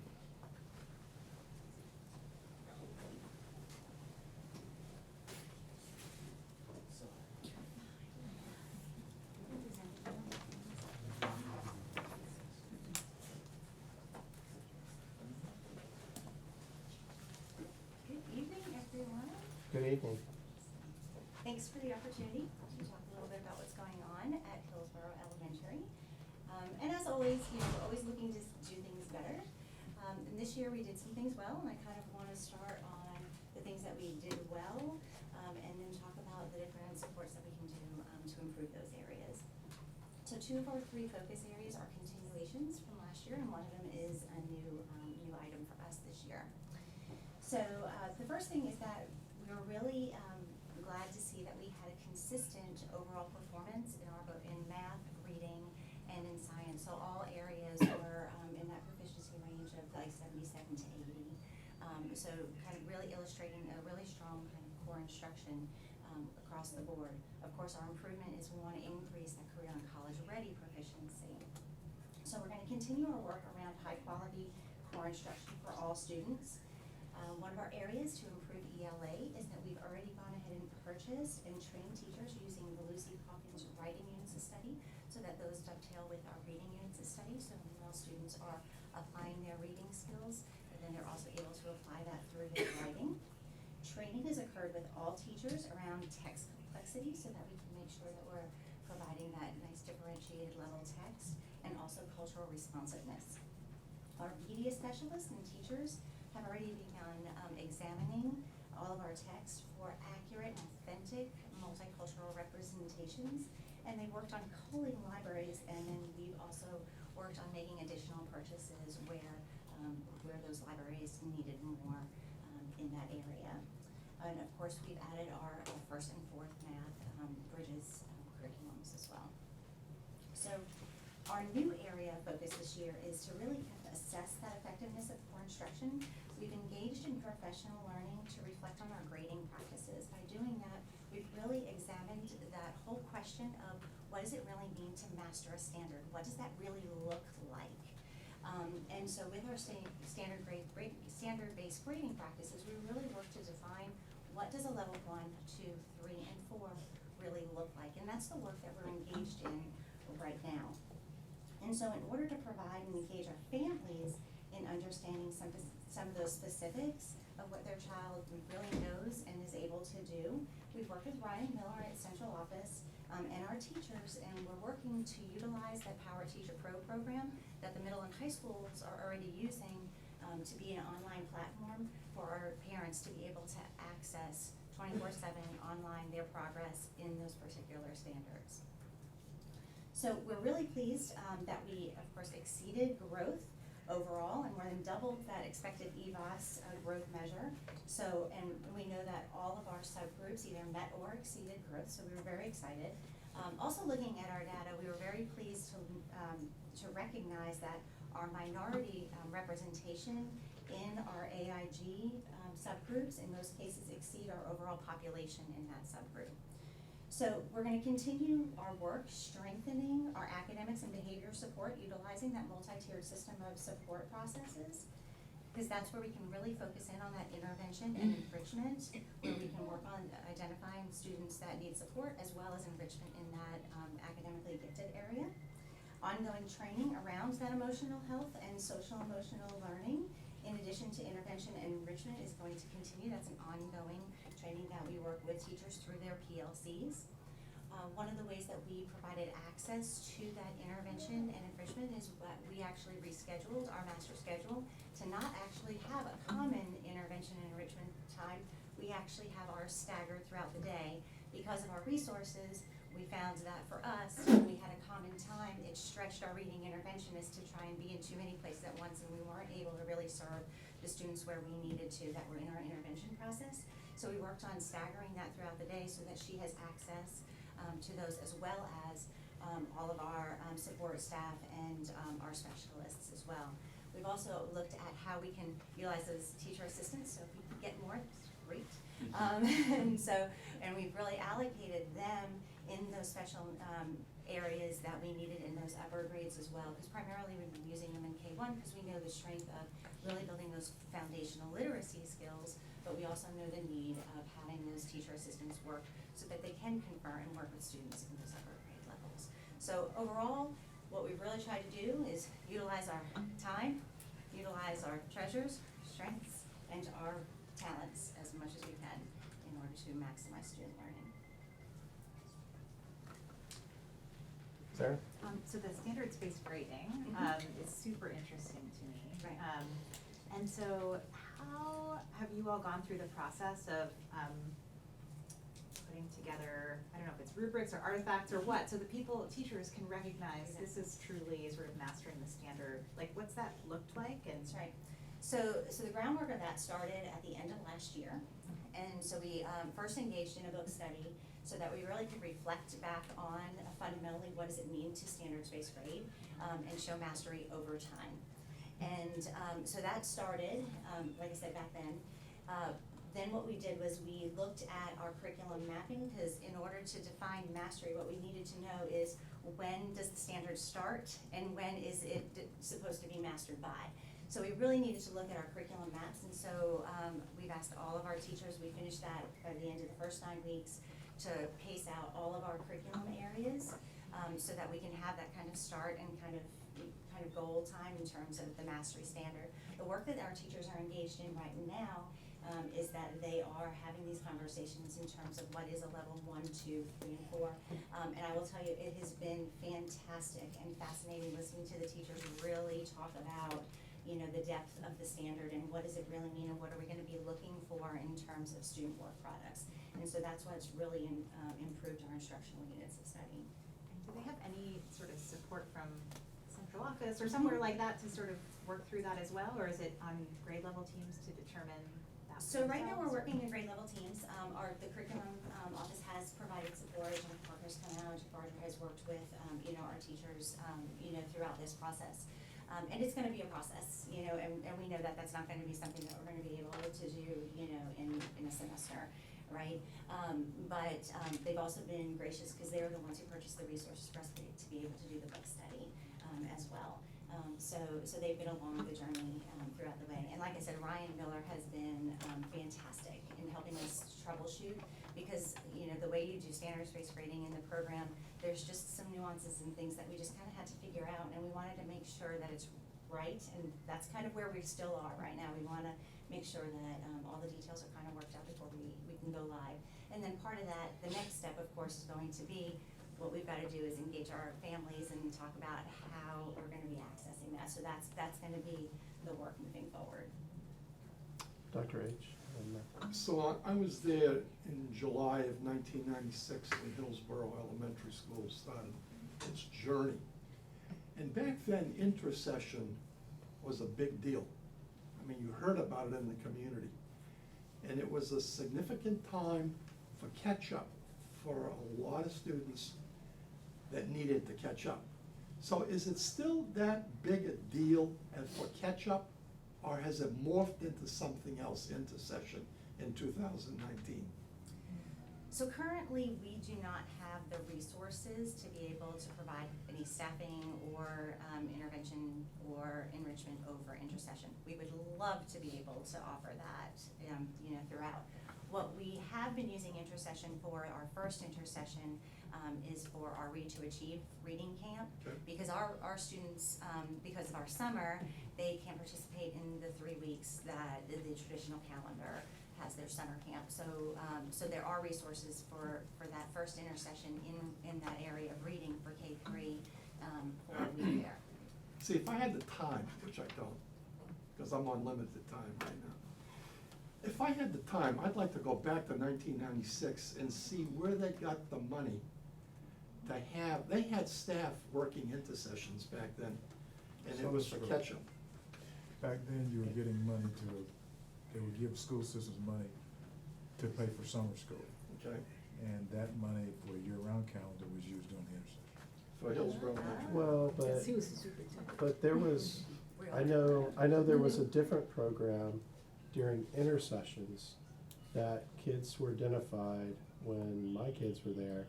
And during the intercession, there would be a 1 week where kids could catch up or get focused, and that was free as well. And it wasn't over summer, it was during the intercession, and so every intercession, kids had a chance, one week of that intercession to get caught up. I don't know how it was paid for, but I do know that had happened. Well, I think as well. Randy just answered that. But There it was was- available money back then. For summer and intercession, for both. Yeah, the traditional schools, state of North Carolina paid for summer school. Mhm. And the year-round calendar, you didn't need it there, so you could put it in the intercession. Okay, perfect. That's So interesting. do you have a student population that would benefit from as serious as you do. So I think this is important, because sometimes there's this bucolic picture painted of Hillsborough Elementary School as being in a bed of roses, and it's not necessarily that. I think So all you- schools have needs, I mean, all schools. No, I have needs. know They all just- schools have needs, but there's a differentiation that exists in the eyes of most citizenry. So you do have a population of kids that could benefit from some kind of enrichment experience during those intercessions. Absolutely. The only thing that probably saves everybody is you have less of a summer learning loss, because you guys have got a shorter summer period to lose anything, because you're always grabbing those kids, you know, I heard some yelling, I don't wanna go back. Well, you have no choice, you're going. It's Or a like law. this week when we came back, they really missed it. Can't wait to come back. Yeah. So, Matthew? I'm just need to make a request. I'm having a hard time seeing where, somebody has a phone or a computer or Seeing. something that's playing, and request it turned down. Thank you. Well, can I have a, to you. You mentioned about increased minority population, was it, significantly, significant, the minority population increase? And I'm sure it's. For our AIG group, is that what you're talking about? Yeah, cause you mentioned that, and I think I saw, so, was it? I thought it was in kindergarten, but Well, there's two different, there's, Alright. the one thing that I mentioned was that, in our identified AIG population, the percentages that we have in our minority groups are larger than, That's right. the percentages that we have in those subgroups, you know, Right, right. overall at the school. So we, you know, we do a really good job at trying to make sure that we identify, students early, Good. and, you know, students that, that really could benefit from the AIG. Hillary? I just wanted to say that I was excited to hear that, I guess, the librarians and teachers were looking at cultural responsiveness and representation in books that you guys have, and I was just wondering if you found if there was like a trend of anything lacking, or like if there's any interesting thing that came out of that, or just, generally trying to supplement. No, I think, more of the conversation was around really that authentic representation.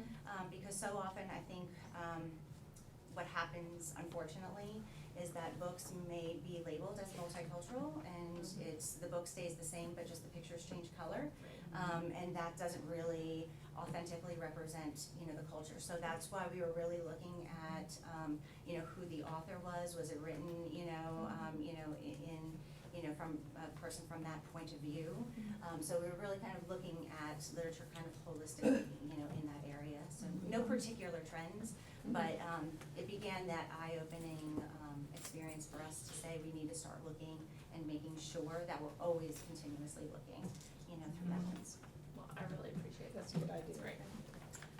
Any other questions? She said a couple. So one, I noticed and appreciated the emotional need of a student, making sure there's a designated safe and cozy area. I think that's extremely important for all kids. And one that, if you could talk a little more about it, I just didn't understand it. There's a statement in there about paper standard-based report cards. So can you say more about what that? So that's the transition to the online portion that we're talking about right now. So in order to help transition our parents to be able to understand the online platform, what we're gonna do is kind of supplement our current report card with a more detailed standards-based written version, so that parents can kind of see it in written form, so that when we go to that online version, then that's a smoother transition. Okay, yeah. That was to assist in that transition. Perfect, Yeah. supplemental. All right, thank you so much.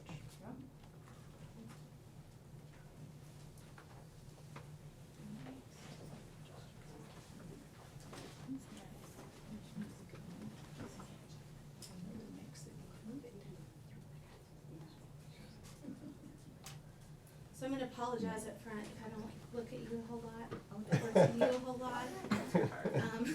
It's painful, to turn my head for you guys, but I'm at least happy to be here, to talk with you, so. New Hope, there's a lot of stuff going on. At New Hope, lots of great things that are happening. When you look through our focus areas for this year, you'll notice we have 5. It's a lot, but I want to point out to you that 2 of them are continuations of the work that was started last year. And when our leadership team met this summer and we did our comprehensive needs assessment, and we looked at all of the things that we wanted to go after immediately versus those things that we felt like could wait a little bit for us to get some other things underway. We felt like these 5 were on that immediate list, and so we were gonna go after them. It's more than 3, but we could do it. So the first one that we have is just talking about all of our teachers individualizing instructional planning in response to individual student performance. This is to help us ensure that our students our teachers have a consistent understanding of standards that they are to be teaching in their units, and they're utilizing pre-assessments to drive instructional planning at the beginning of a unit in collaboration with our coaches, not only the literacy and the math coaches, but also the English language development coaches, so that we have that language lens at the beginning as we plan for all instruction. Utilization of data, making sure that we're considering that data in the planning process, but also in the evaluation of instruction throughout the unit, but also at the end of that unit is also important to us. Our instructional coaches are continuing to meet with our PLCs. They meet on Tuesdays with literacy, on Thursdays with math, and then they also have monthly meetings with administration and our MTSS interventionists to ensure that we're talking about all kids and monitoring the progress of every student. One thing that's new this year that's kind of connected with this is the restructuring of our data days that occur at the end of each assessment period. So that's a time when literally the teachers just finished the first round this past week. They went through and they looked at every single student. And at the table you have the teachers, you have counselors, you have social workers, you have administration, so that we can have a comprehensive conversation and all teachers can own the support that needs to happen for all kids to be successful. So our second focus this year is A108. All teachers will promote a growth mindset by attributing learning success to effort and self-regulation, and insist upon and reward persistence to mastery. So this is a big one to me. This talks about all of the students at New Hope really believing in themselves, and all teachers believing in all kids.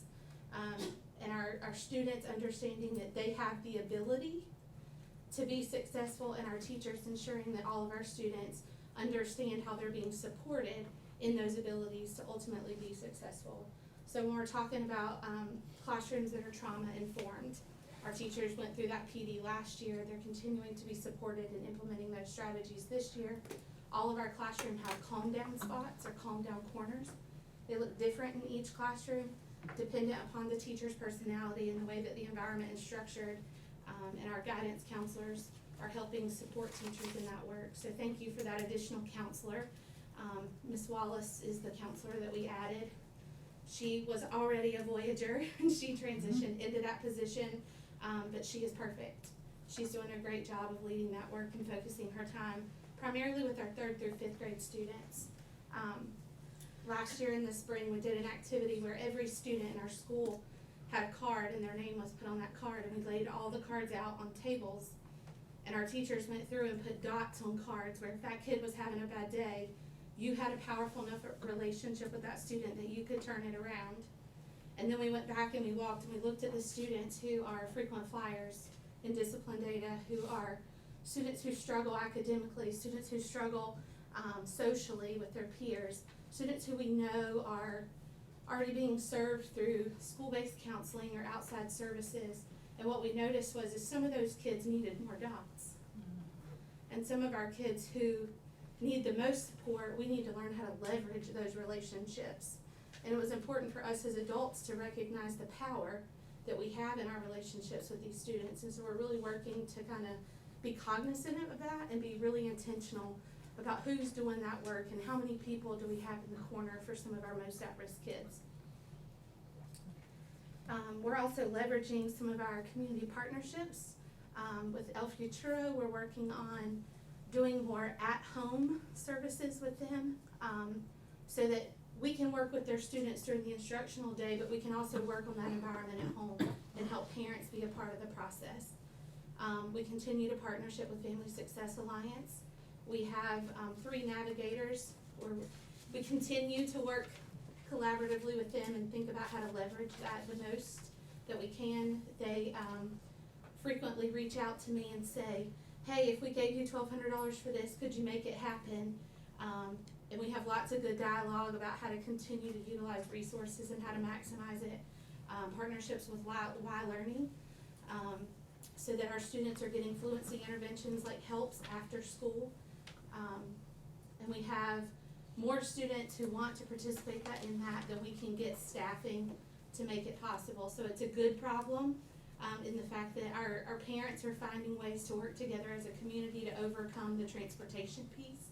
When we first started Y Learners, that was a barrier.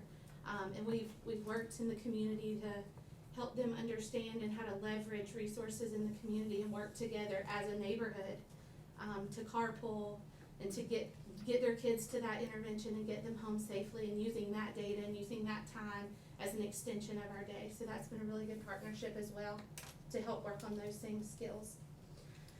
As far as engaging parents in this process, Dojo has been a really good resource for our school because you can translate it.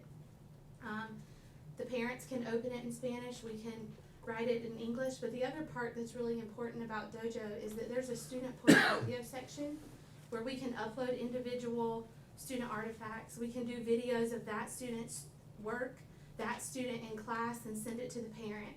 A teacher can record themselves giving a homework talk, and they can send it out to the class if they recognize that parents need more support. And that's been a really good feature for us. We also, with the implementation of the units of study and reading in and writing, when we have learning celebrations at the end of the units, it's not about coming into an assembly, it's about coming into your child's classroom. Every parent can't be there, so we do try to take pictures and videos and put them out on Dojo as well, so that all parents can at least feel like they got to see part of the celebration. So our third focus area is about the principal and administration monitoring curriculum and classroom instruction regularly and providing clear, constructive feedback to teachers. So I spend a lot of time in the classrooms, but one thing that we wanted to improve is with all of the new implementations that we have going on, with all the new curriculum and changes that we have for teachers, they need to be celebrated in the wins. It's hard. It's hard to learn new curriculum and new assessments in the face of all the other challenges that come into a classroom. And so it's important that my teachers hear what I see in their rooms that are successes, and that I continue to ask them questions that will guide them to growth. And so that's my focus within that standard. I do walkthroughs. Mr. Dodson, our assistant principal, does walkthroughs. My instructional coaches are also doing walkthroughs, not as administrative, but they are simply going in as a way to monitor implementation and instruction in connection with the planning that occurred in PLCs, but also to drive the professional development that they provide for PLCs within that time. But it is not evaluative at all. They just leave success notes and how they notice things that they've implemented that were included in the planning sessions. So our fourth focus is about regularly looking at school performance data, observational data, and using that data to make decisions for school improvement and for professional development needs. We've worked really hard. This is a continuation goal. We've worked hard really for 2 years on our teachers' ability to understand what the various assessments that we give tell them about their students, and how to use that data to understand where the student is falling out on the continuum of learning. Coming to the table to say a student is struggling in reading, that really doesn't help us a lot. We have to really be able to break that down and figure out where's the disconnect, and then how do we align an intervention that's strategic and targeted for that student to fill the gaps that they have. And so we are continuing that work. We also want our teachers to feel confident in their ability to work collaboratively with the coaches, to reach out when they want a coaching cycle. When we first started doing coaching cycles, coaches kind of had to weasel their way into classrooms. Now their schedules are full. At this point in the year, they're not sure how they're gonna get all the coaching cycles done that have already been requested, and we're not at the end of the first 9 weeks. That's a lot of progress when it comes to teachers recognizing how to collaborate in order to grow for kids. I already mentioned the MTSS meetings. That's also noted in this focus area as well, as again, those data meetings, it's every kid, looking at every student from all of those various lenses at one time. So the last the last focus area that we have talks about implementing a tiered instructional system that allows teachers to deliver evidence-based instruction aligned with the individual needs across all tiers of instruction. So that's MTSS, right? We've been doing that work for a couple of years, but we still have a long way to go.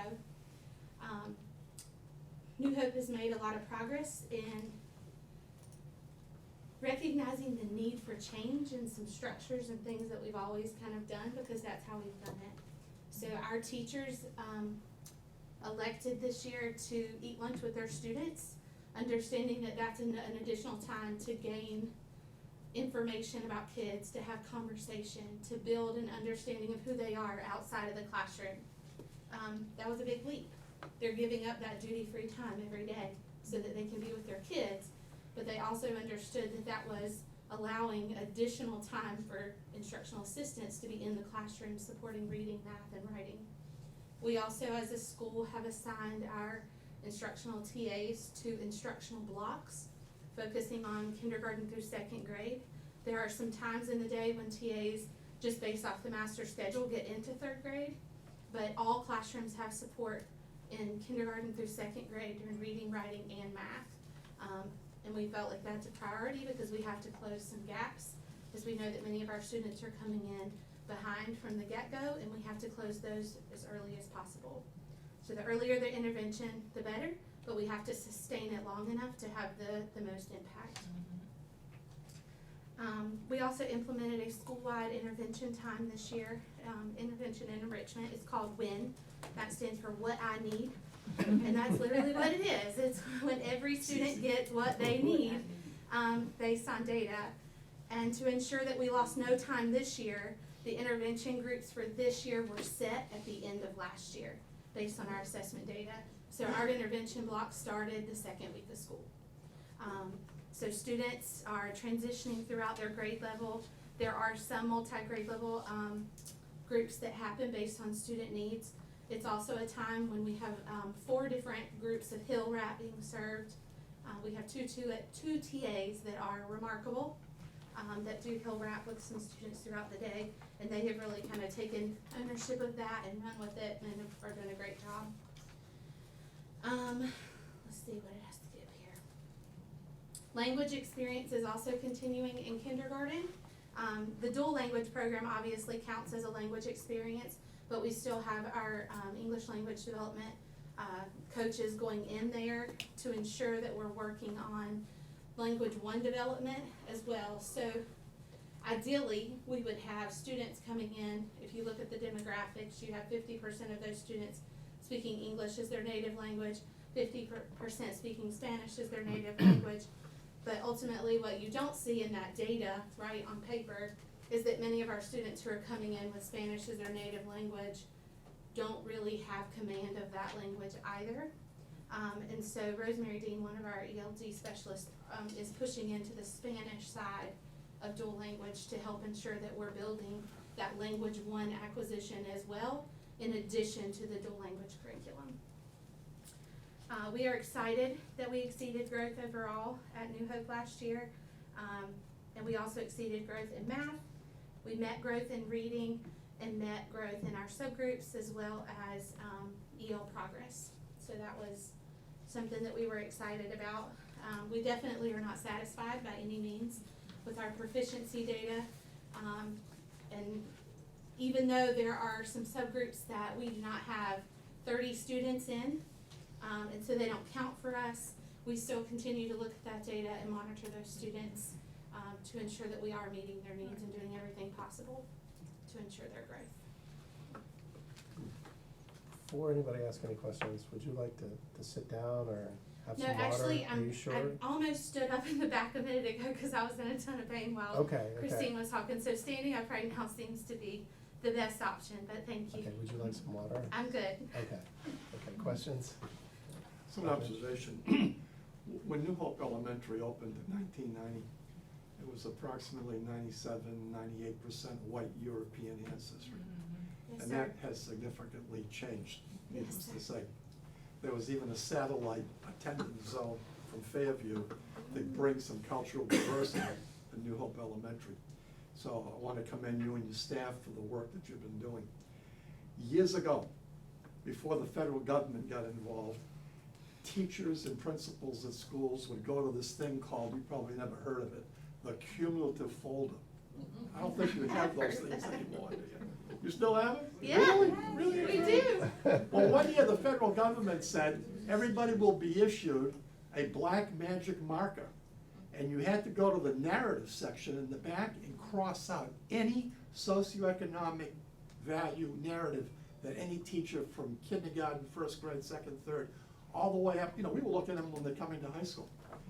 And so what you were doing with putting the names of kids on cards and tables was bringing the force of your entire faculty together to see how you could help somebody who had a consistent issue with a number of teachers, how you could focus in some resources. And I want to commend you for that. Because we lost that when the feds said, you can't do that anymore. I don't know if that was the beginning of FERPA or what it was, Family Educational Rights and Privacy Act. But a lot of good stuff was lost. But if you attended the induction ceremony for Dr. Felder last week. I was there in the back. Okay.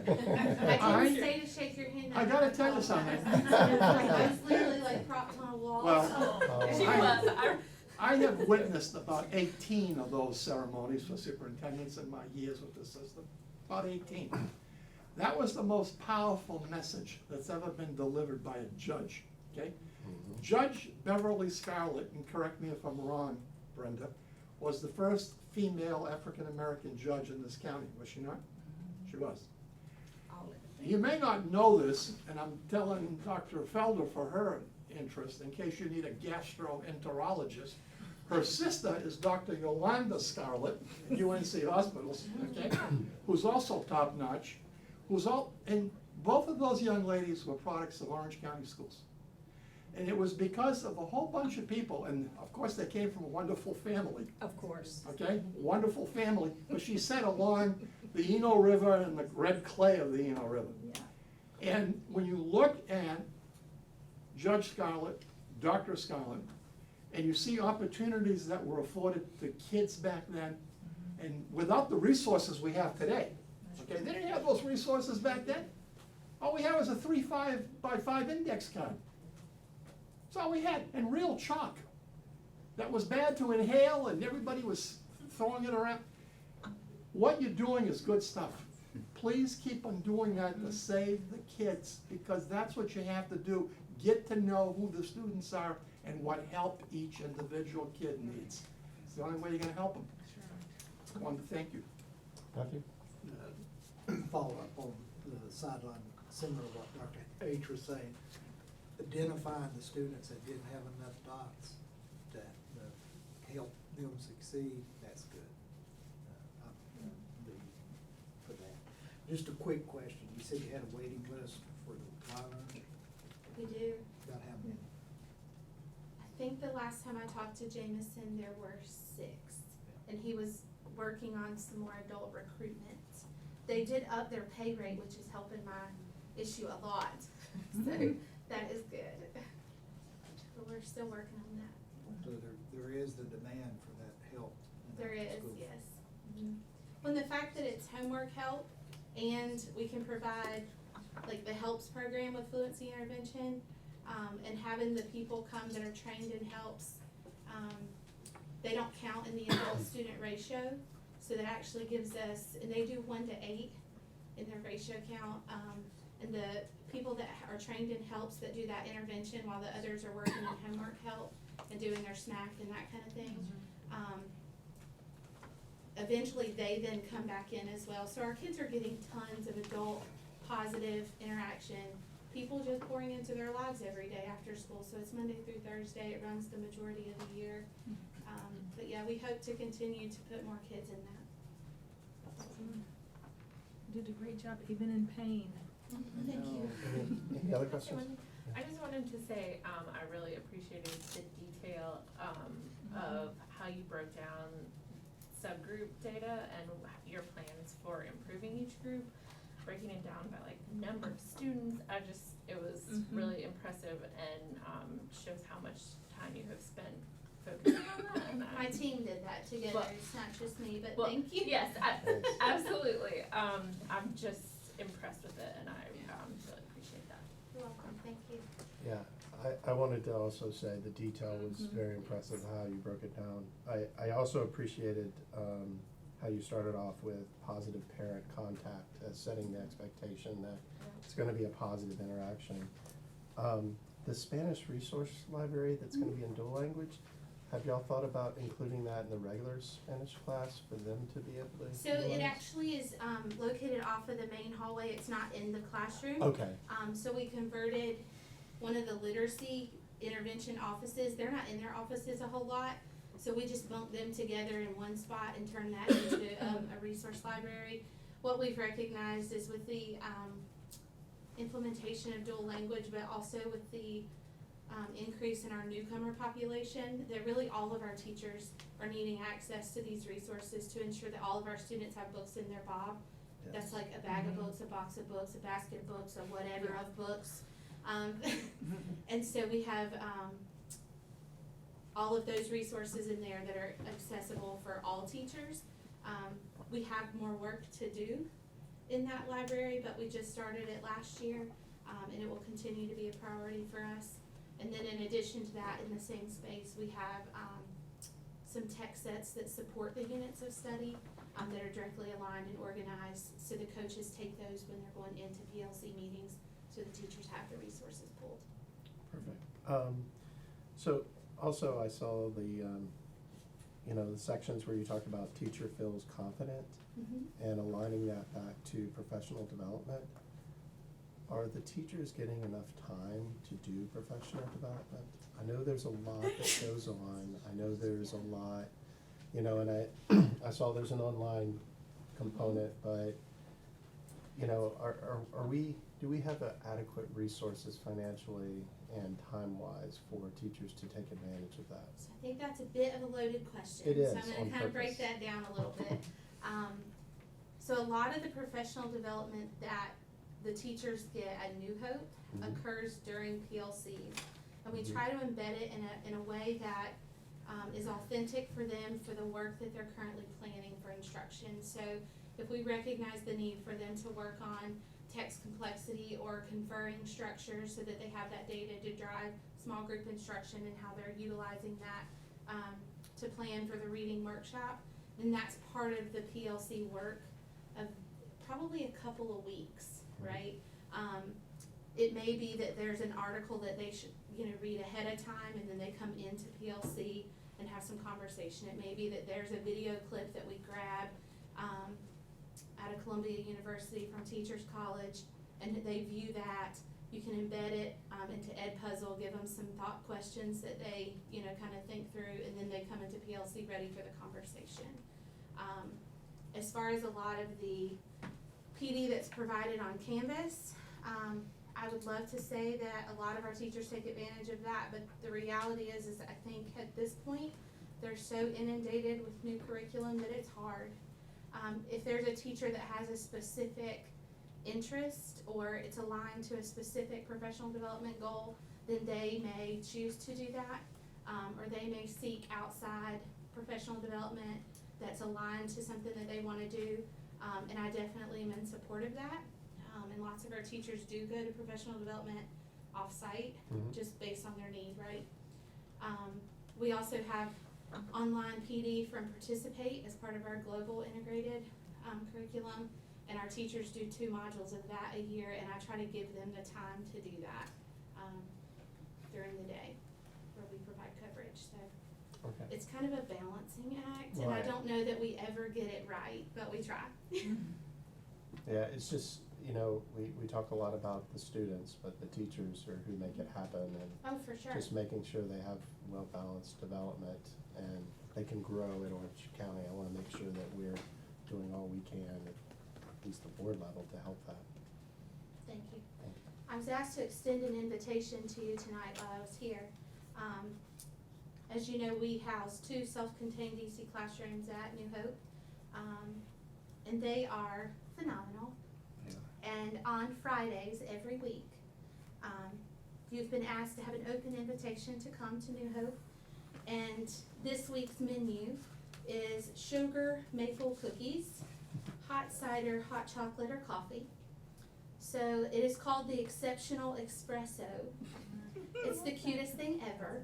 They have little aprons in a cart, and they deliver what is ordered to the teachers.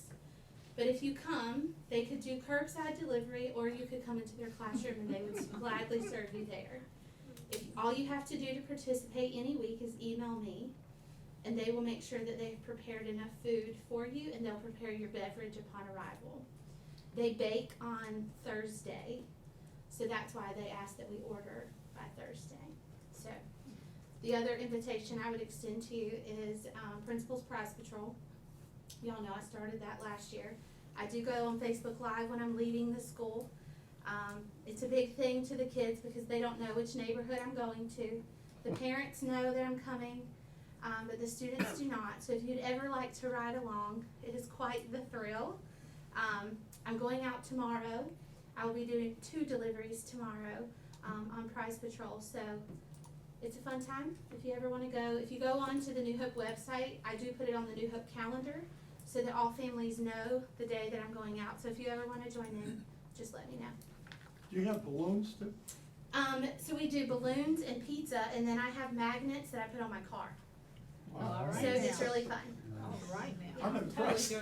No, it's really fun. It's really fun. So the kids get all excited, and when they see me come into the neighborhoods, they know I'm coming, and so you'll see them kind of run out, and it's a fun time. Thank you so much.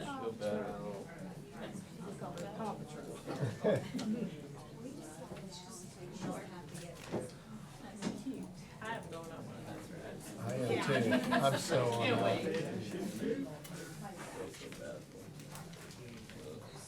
Poor thing. Good evening. Excuse me, go home. I want to thank you for the opportunity to allow me to share our school improvement for Pathways Elementary. I will say that last year when I was in this position as ending for my 2nd year principal. Ms. Brown,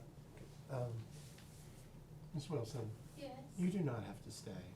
it's okay. No, seriously. I'm good. I'm gonna stay. Okay, I just, sorry, Ms. Brown. please That's continue. all right that I shared that 2 of our subgroups, they met expected growth resulting in our overall did not meet for our school. And I stood here and I told you that we would do our best and work hard to ensure that our students grew. And I am happy to tell you this evening that we did work hard, we did grow, but that we still have a whole lot of work to do. I am aware of that. I am proud to say that 6 of our subgroups all 6 of our 6 made growth, and that one of those exceeded growth, as you can see in the chart that is in the subgroup data. So we are making progress in the right direction. This year for our school improvement plan, we continue to focus on those same 3 goals, because 1, we have not accomplished those goals, and 2, through trials and experiences, we feel that we're at a better point. We know our core more, and so we can adjust our techniques and monitor our practices better and build better experiences for our students to ensure growth.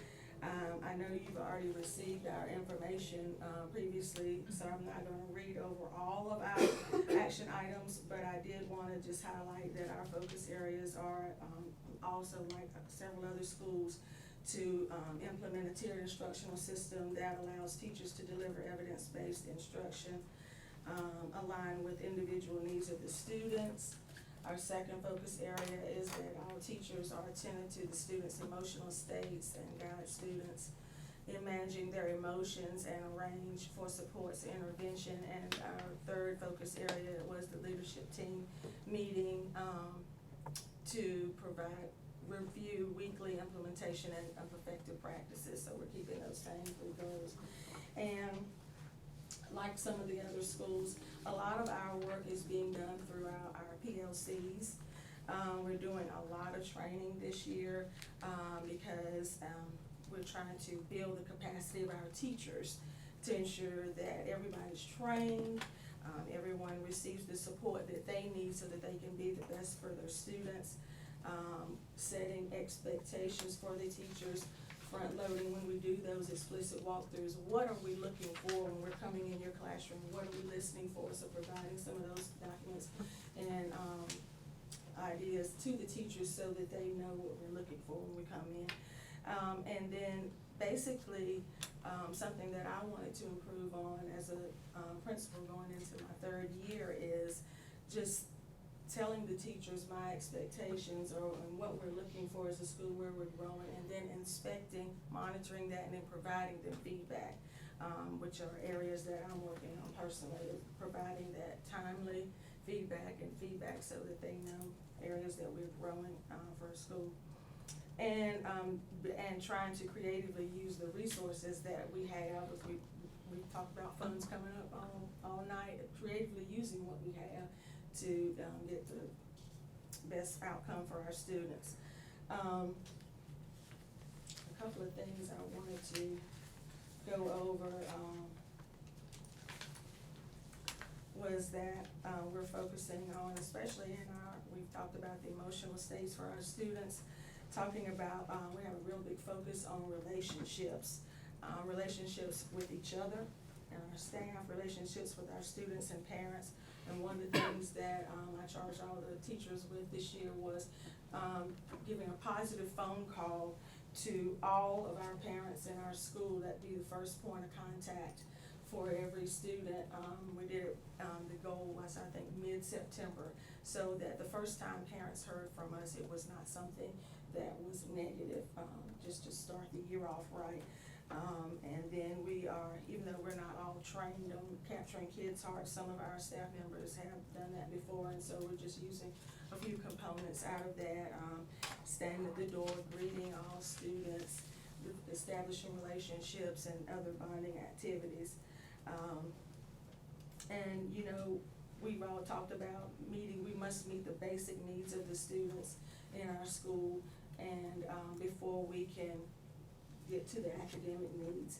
And so some of the ways that we have been working on that, and we do have the backstage of our gym has a clothing, kind of like a big closet that we collect different, all sizes of clothes. Something, if you were in our car rider line last week, you would have seen several students going home with bags of winter clothing. We also have that same thing with food that we send home with children every week because we know that we have that need. And then we also have, as one of the other principals stated, we're working with our teachers to develop a deeper understanding and knowledge and skills needed to work more effectively with our ELs and emergent bilinguals through a PD that's provided with us with the district. And part of that PD is to build an instructional toolkit for our teachers that can be used in making instructional design choices throughout the year based on that student data. I'm really excited about that. We had our first training the other day, and it has an online piece also to help educators develop a deeper understanding about the academic language. Something else we're working on as a staff is raising the expectations that we have for all students, knowing that we all come into our jobs just from our different backgrounds and experiences with various biases. So we will continue some of our work with crucial conversations and teaching children, teaching students who don't look like you, and just doing different activities and professional development around choices that we make every day in, our decisions in the classroom and how they impact the instruction on students. So things like, you know, what types of books do you have in your, we worked on our library, but for our whole school, but as far as the types of choices that you have in your classroom, the types of literature that you're using to teach your lessons, and how, and does that reflect your students, in your school and their needs? Are they seeing themselves, mirrored in your activities? And raising the expectation of all students and based off of what, you know, their potential is, and not looking at your biases, which is difficult work, but we're working on it. And I'm proud to say that the teachers are really focused and engaged in that, even though some of the conversations have been a little difficult. We're also working on providing experiences and engaging lessons, and using opportunities, everyday opportunities, and trying to pull as many learning experiences out of that. For example, like several of you were at our ribbon cutting ceremony for our adaptive playground, but that fundraiser was 2 weeks of character lessons for the students. It also had the students exercising, because part of it was a run. Fundraiser to get adaptive PE, adaptive equipment, so we had access for all students. And then, I'm sorry, I lost my place. And then we had the ribbon cutting ceremony for, which involved our community stakeholders, and then just the overall goal of students helping others and thinking about others and character. And so there's that one event created multiple learning experiences. And another opportunity, another thing we had not so long ago was our collaboration with the USA BMX Foundation, where we had a week-long of STEM activities, where the championship BMX racer Justin Posey came in. He spoke to our 4th and 5th grade students. They had a week-long activity where they were doing science lessons, learning about sand, soil, and silt, and force and motion. They got to have a field trip to Burlington BMX track. They got to design and build their own tracks. Then we had people from different departments in the district come out and judge their tracks, and then we had a ceremony, and they awarded the prizes for that. So just trying to make experiences, because it's a hard job to keep our students engaged and learning. And if you just think back, I'm gonna date myself, but thinking back to my school, I can't remember any multiple choice test or standardized test that I go, ooh, wow, I just had a great time. But I can remember the things, we can all remember dissecting frogs, you can remember your leaf project, you can remember making volcanoes, and the people that you work with in those connections. So in addition to your academic component, you know, make learning fun and involve, you know, the whole child learning experience. So we're focusing on more, with all that being said, focusing on more hands-on learning. As a result of our data meetings that we're having, and we're building our interventions, we came up with the need to have some more discourse around academic vocabulary, which I know several of the other schools are also working on that same thing. And less teacher talk and more student discourse, and involving the students more in their learning. When we're having the conferencing time with the student, we find that we're kind of not involving them in setting their goal and talking to them about when they're, you know, this is your goal, what are we gonna do together to meet your goal and work towards your goal. So, and involving the student viewpoints, you know, surveys, or what would you like to see improve? So just more conversations like that. And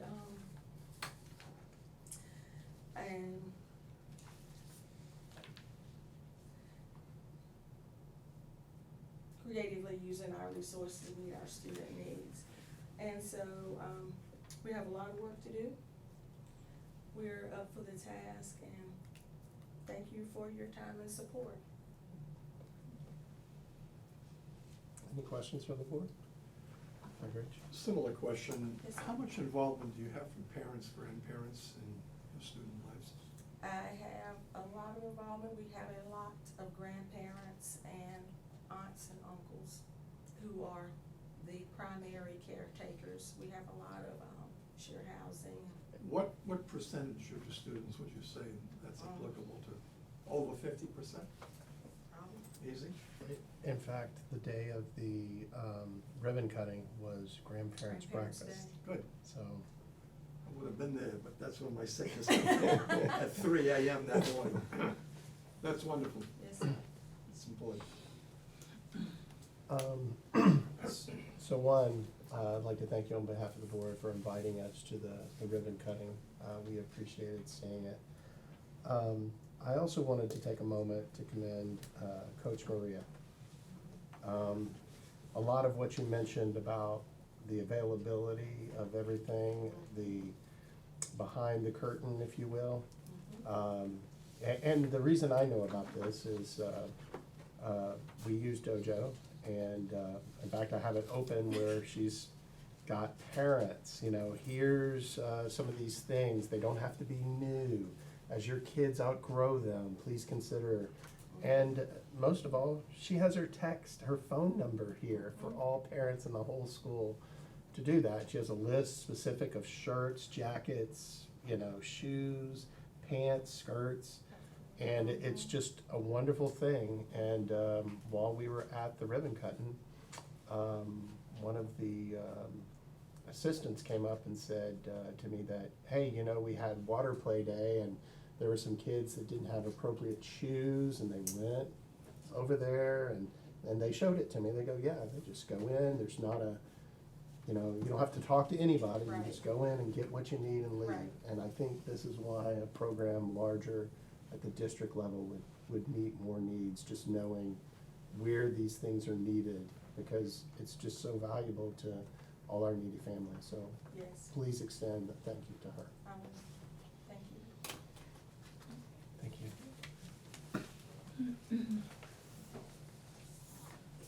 Well, that's an action item, and motion that we accept the school improvement plans as presented. Second. All in favor? Aye. Opposed? Motion carries. Thank you, all principals and assistant principals.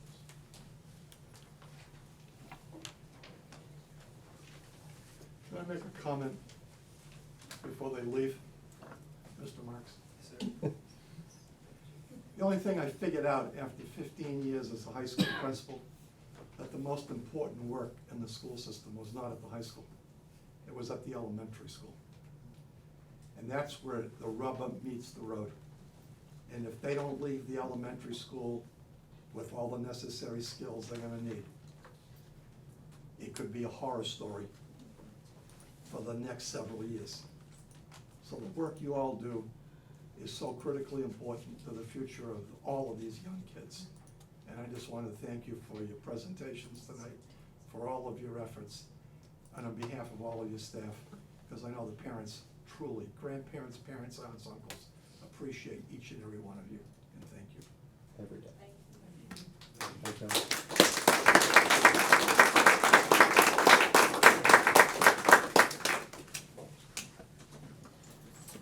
All right, policy update. Brenda made the motion and did it all approved, if that's what we're. Yeah, we did. Okay, We good. did. No, Go right ahead. no, jump. They were all there anyway, so They you were might not mine. have much to say.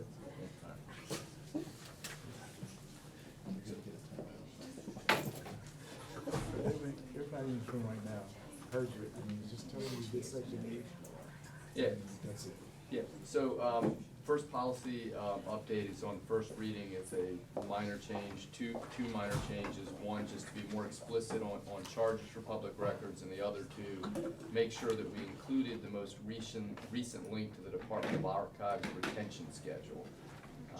And so, it went through policy committee and has been recommended on first reading to be, approved here.